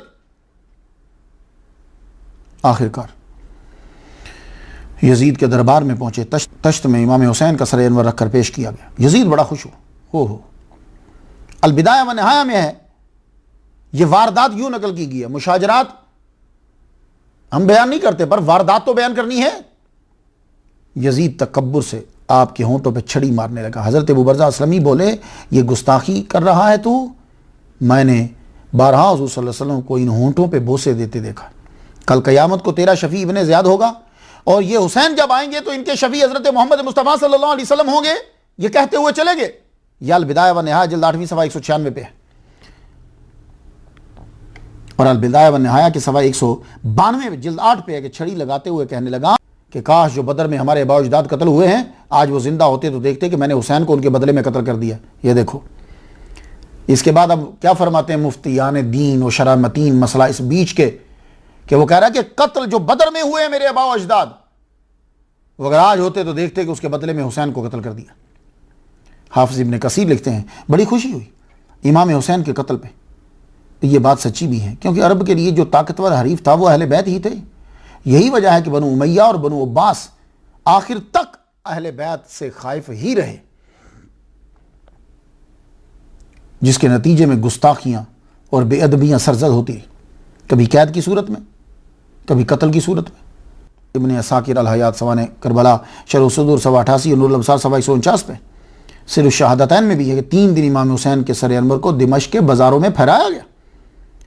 दिमश्क के बाजार में आपका सर घुमाया जा रहा था कि एक आदमी ने बुलंद आवाज से वो आयत पढ़ी, अम हसिबता अन्ना असहाबल कहफ़ व रकीम कानू मिन आयातिना अजबा।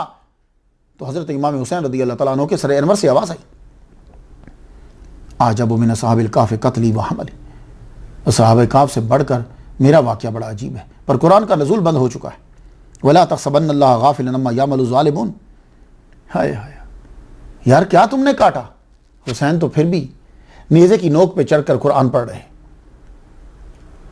शायर ने माफी ज़मीर को नकल किया, तत्ती सीख ते मक्खन पकाउणा यारो डाडई औखा कम में, नेज़े दी नोक चढ़ कुरान सुनाउणा इते सही हुसैन दा कम में। गल्ला नाल ते हर कोई लाई फिरदा, लाके तोड़ निभाणियां औखियां ने, असगर हत्थां दे विच कुहा देना, नाले बाही कटाणियां औखियां ने, नेज़े दी नोक तू बुए यार दे, चातियां पानियां औखियां ने। लोगों के गुस्से को कम करने के लिए बड़ा अच्छा सलूक करना शुरू कर दिया। बगावत का खतरा था। 3 दिन बाद ही काफिला मदीना की तरफ रवाना कर दिया गया। सवाल यह है कि सर किधर गया? अब मैं इस डिटेल में पढ़ना नहीं चाहता, लेकिन बात यह है, कहते हैं कि सर अनवर को हज़रत बीबी ज़ैनब रज़ी अल्लाह तआला अन्हा साथ ले ली, और आप मदीना जाने के बजाय पहले करबला में पहुंची। वहां जाकर सर अनवर को जसद अनवर के साथ जो है वो दफना दिया, क्योंकि आपको कब्र मालूम थी कहाँ है। उसके बाद फिर आप मदीना पहुंचे। रास्ते में हर तरह से एहतराम और आराम का ख्याल रखा गया। ये काफिला मदीना दाखिल हुआ तो पूरा मदीना बाहर आ गया। हज़रत उम्मे लुक़मान बिन अक़ील बिन अबी तालिब रोती हुई लिपट गई और कह रही थी, लोगों क्या जवाब दोगे जब नबी क़यामत को पूछेंगे, तुमने मेरे बाद मेरी अहले बैत से क्या किया? बाज़ को कैद किया, बाज़ को कत्ल किया। मैंने जो सवाल किया था कि कराबतदारों से मोहब्बत करना, उसका ये जवाब दिया तुम लोगों ने। यह अलबिदाया व निहाया सफ़ा 198 पे मैंने वारदात बयान की है, मुशाजरात नहीं मैंने बयान किया। और जब मुशाजरात पहले लोगों ने बयान कर दिए, इब्ने असीर, तारीख़ मसूदी, तबरी, अलबिदाया व निहाया, अल्लामा जलालुद्दीन सुयूती, बड़े बड़े स्कॉलर, आज के मौलवी उनके बराबर ही, उन्होंने सारे मुशाजरात बयान किए हैं। मुशाजरा जो है ये बयान करना ये गलत नहीं है। अगर गलत है तो फिर कुरान मजीद में हज़रत मूसा और हारून अलैहिस्सलाम का क्यों बयान करते हो? ला ताखुज़ बिलहियती वला बिरासी। हारून अलैहिस्सलाम कह रहे हैं मेरे भाई मेरा सर और मेरी दाढ़ी छोड़ दे, तो क्या मोहब्बत और प्यार में पकड़ी थी? नहीं, गुस्से में पकड़ी थी। तो मुशाजरा बयान तो है कुरान में, जिसको अहसन अल कसस क्या कहा है कुरान मजीद के अंदर। उसके अंदर क्या है? वो 10 भाइयों ने पकड़कर यूसुफ अलैहिस्सलाम को मारा, कमीज उतार लिया, मार के धक्का दे दिया कुएं के अंदर, बाद में फिर बेच दिया। ये कुरानी में ना, इसके पढ़ने से सवाब भी तो मिलता है ना। और कई मुफस्सिर कहते हैं कि ये सारे भाई जो है बाद में नबी बने। तो मुशाजरा बयान हुआ कि नहीं हुआ? भाई असल बात ये नहीं है, असल बात ये है, इमाम शाफी रहमतुल्लाह फरमाते हैं कि जो मुशाजरा हज़रत अली और हज़रत अमीर मुआविया के दरमियान हुआ है या ख्वारिज के दरमियान हुआ है, मुझे उससे बहुत सारे असबाक मिले हैं। मुशाजरा बयान करना या पढ़ना बुरा नहीं है, मसला यह है कि तुम नतीजा निकालने के मकाम पर हो के नहीं हो, यह चीज डिस्कस करने वाली है। तो यह बात सब के सब लोग जो है वो सुन लो। जो लड़ाई हजरत अली रदी अल्लाह तआला अन्हु के साथ हुई, अब हजरत अली जो है वो जापानियों के साथ तो नहीं ना लड़ते रहे, जब भी बयान करेंगे तो आगे बयान तो आएगा ना। तो मुशाजरात बयान नहीं करने तो आगे क्या बयान करोगे? कोई आपसे पूछे हजरत अली की लड़ाई किसके साथ हुई, तो आगे से की करो, चुप, कि जापानियों के साथ लड़ते रहे या इमाम हुसैन को रशिया ने मारा है, तो कुछ तो जवाब दोगे ना। तो मुशाजरा तो शुरू हो गया। मसाला यह होता है कि नतीजा क्या निकालना है। तो अब आप सुन लीजिए, तसव्वुफ के अंदर और हमारे जो उलमा हैं उन्होंने ये कहा है कि अमीर मुआविया जो हैं रदी अल्लाह तआला अन्हु, उनके बारे में हमें कुछ नहीं बोलना। क्यों नहीं बोलना? वजह यह है कि एक चीज आ रही है सहाबी होना, हम वहां चुप हो जाएंगे, हमारा वो मकाम नहीं है कि हम खड़े होकर जो है वो फैसला कर सके। अगर किसी का बाप उसकी मां से लड़ रहा है तो यह बाप जो है मां को थप्पड़ भी मार देता है, गाली भी देता है, लड़ता भी है, यह कर सकता है, यह मारने की वजह से दोज़ख में नहीं जाएगा। लेकिन अगर बेटा उठकर अपने अब्बा को थप्पड़ मार देगा इस नतीजे में कि उसने अम्मा को थप्पड़ मारा है, तो यह दोज़ख में चला जाएगा। कुछ बात समझ में आ रही है? क्योंकि मां और बाप का आपस में जो रिश्ता है वो और है, जो बेटे का मां बाप के साथ है वो और है। अब बेटा खड़ा होकर ना अब्बा को थप्पड़ मार सकता है, ना अब्बा को बुरा भला कह सकता है, ना ही कोई फैसला कर सकता है कि गलत कौन है। उनके फैसले वो तय करे जो उनके बराबर है। तो हजरत अली और अमीर मुआविया रदी अल्लाह तआला अन्हु के दरमियान जो लड़ाई हुई, वो हम मुशाजरात जो हुए हैं सहाबा पढ़ेंगे, सुनेंगे, नतीजा निकालने का हमारे पास कोई मकाम नहीं है कि हम बदगोई करना शुरू कर दें। क्यों? हमारे दाता गंज बख्श अली जुवेरी ने कश्फुल महजूब में हजरत अमीर मुआविया रदी अल्लाह तआला अन्हु कहा, लिखा है। इमाम गजाली ने इहया उलूम में फरमाया, तमाम सहाबा की तारीफ ऐसी करो जैसी अल्लाह और उसके रसूल ने बयान की है। हजरत अली और अमीर मुआविया के दरमियान जो झगड़े हुए वो इज्तिहाद पर मबनी थे। इमाम शरानी का भी यही अकीदा है। वो मजीद फरमाते हैं कि मुज्तहिद का फैसला सही हो तो दोहरा अजर मिलता है, सही ना हो तो एक अजर। शाह वलीउल्लाह इज़ालतुल खुफा में यही कहा कि वो मुज्तहिद थे पर खता करने वाले थे। अल्लाह अब्दुल कादिर गिलानी रहमतुल्लाह फरमाते हैं, सहाबा के झगड़े जो पढ़ता है पढ़ सुनकर बदगोई ना करे, सकूत वाजिब है। सकूत वाजिब का मतलब क्या है? कि यानी वो नतीजा नहीं निकाल सकता। इमाम नववी ने फरमाया, दोनों गुरोह का जो जिदाल हुआ, जो किताल हुआ, इसकी वजह से वो खारिज ईमान नहीं है, क्योंकि हुजूर सल्लल्लाहु अलैहि वसल्लम ने फरमाया था कि मेरा ये बेटा मुसलमानों के दो अजीम गुरोहों में सुलह करवाएगा। शाह अब्दुल हक मुहद्दिस देलवी रहमतुल्लाह ने फरमाया कि सहाबा का जिक्र खैर से किया जाए, इन पर लान तान तशनी ना की जाए। डॉक्टर अशरफ आसिफ जलाली साहब आज के दौर के सही मुजद्दिदाना सलाहियत रखते हैं और आपने अरबी के अंदर बगदाद यूनिवर्सिटी से PhD की है। और वाकई मुजद्दिद होता हुआ है जो हक व बातल को अलग करके वाजे करके बयान कर दे, ना कि हक व बातल को इस तरह मिला दे को समझ ही ना आए कि क्या हो रही। तो डॉक्टर अशरफ आसिफ जलानी साहब जो हैं, इन्होंने भी एक पूरा रिसाला है और उसके ऊपर बड़ी जो है वो सारा इन्होंने पढ़ा और उसके बाद आगे वो वापस आया, लोगों ने भी उसे पढ़ा है। उसमें भी यही है कि हम नतीजा नहीं निकालेंगे, यानी हम हजरत अमीर मुआविया रदी अल्लाह तआला अन्हु को बुरा भला नहीं कहेंगे। तो रहा यजीद, तो ये सुन लीजिए कि ये मसला जो है वो बिल्कुल जुदा है। मेरे पास 86 आदमियों का फतवा है, बड़े बड़े उलमा का, जिन्होंने यजीद को मुसलमान ही तस्लीम नहीं किया। और यजीद की जो बारात हैं उसको भी आप पढ़ लीजिए। अब यजीद ने क्या किया, जब इमाम हुसैन शहीद हो गए तो मक्का, मदीना, कूफा, ये तकरीबन इलाके इससे हट गए। जिन्होंने बात करी थी साहबा ने, उन्होंने छोड़ दी। तो जो काम सहाबा ने बाद में किया, मक्का और मदीना वालों ने बाद में किया, वो इमाम हुसैन ने पहले कर दिया। तो दूर अंदेश जो है वो वही होता है जो काम को स्टार्ट में करे। अगर आप लोग, किसी आदमी ने 4 आने का जुर्माना किया, 4 आने का धोखा किया और आप इंतजार करोगे 4 लाख का करेगा, नहीं, आप पहले ही हट जाओगे उससे। तो जो काम सहाबा ने बाद में किया, इमाम हुसैन ने वो पहले कर दिया। कहा यह बात काबिल ही नहीं इसकी कि इसकी बात की जाए।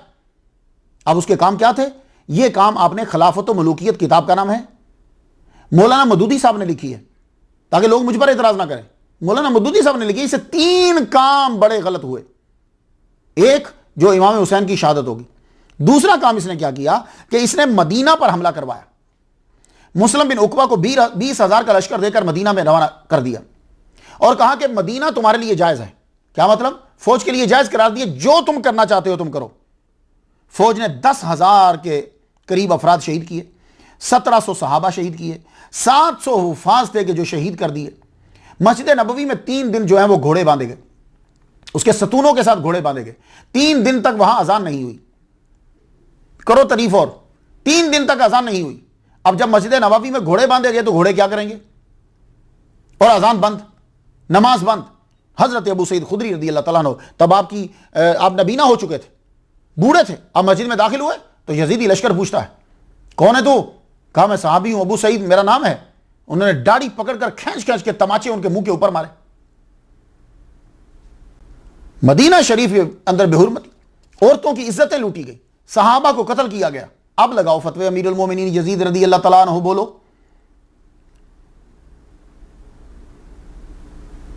64 रोज तक मुहासरा, मक्का का मुहासरा फिर किया गया। मदीने के बाद फिर मक्का की तरफ बढ़े, संगबारी की गई। मक्का मुअज़्ज़मा, खाना काबा का सहन जो है पत्थरों से भर गया। मस्जिद हराम के सतून टूट गए, गिलाफ काबा जो है वो जल गया। हजरत इस्माईल अलैहिस्सलाम के मेंढा जो था उसके कहते हैं सींग वहां थे, वो भी जल गए।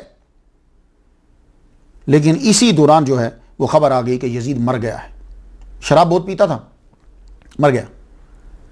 यजीद मर गया है। इसकी फौज के हौसले पस्त हो गए, शिकस्त खा के ये वापस लौटे। अल्लाह अकबर जल्ला शानो। यजीद जब मरा, इमाम हुसैन की दुश्मनी के बदले में क्या सजा मिली? इसकी कब्र के ऊपर लोग रोज जूते मारते थे, जूते मारते थे। फिर उसके बाद इसकी कब्र के ऊपर मुस्तनसर हुसैन तारर ने यह कहा, मेरी एक दफ़ा उसकी मुलाकात उनके साथ एयरपोर्ट पे हुई, कराची जा रहा था मैं। वो लिखते हैं कि उसकी कब्र के ऊपर सीसा पिघलाने वाली भट्टी है, इतना हाई टेम्परेचर होता है कि यानी अल्लाह ताला ने यजीद की कब्र के ऊपर ही भट्टी रख दी। लेकिन वो बाद में वो फैक्ट्री तबाह हो गई। अब इसकी कब्र तनहा, आप जाइए नेट पे जाइए, कब्र पड़ी, ना कोई जाता है, ना कोई फातिहा पढ़ता है, ना कोई कुछ। लेकिन इमाम हुसैन रज़ी अल्लाह तआला अन्हु, आपके रोज़ा अतहर पे जाइएगा और देखिएगा, फिर जिसे नीचा करना चाहते थे, जिसका नाम मिटाना चाहते थे, उन्हीं इलाकों में सबसे ज़्यादा उन्हीं का नाम लिया जाता है, और जिनकी बादशाह थी उनका उन इलाकों में नाम ही नहीं है। अल्लाहुम्मा सल्लि अला सय्यदिना मुहम्मदिन व अला आलि मुहम्मदिन कमा सल्लैता अला इब्राहीम व अला आलि इब्राहीम इन्नका हमीदुम मजीद। शास्त हुसैन, बादशास्त हुसैन। इमाम हुसैन शाह हैं, बादशाह हैं। दी अस्त हुसैन, दी पनाह अस्त हुसैन। दीन को पनाह आपने दी, आप ही दीन हैं। सरदाद, सर दे दिया, ना दाद दस्त, हाथ नहीं दिया। दर दस्त यजीद, यजीद के हाथ में। हक्का के बिना ला इलाहा अस्त हुसैन। हक बात तो ये है कि इमाम हुसैन ही बिना है कलिमा तौहीद की। अल्लाह ताला हमारी हाज़िरी कबूल करे। इजाज़त दीजिए। व आखिर दावाना अल्हम्दुलिल्लाहि रब्बिल आलमीन।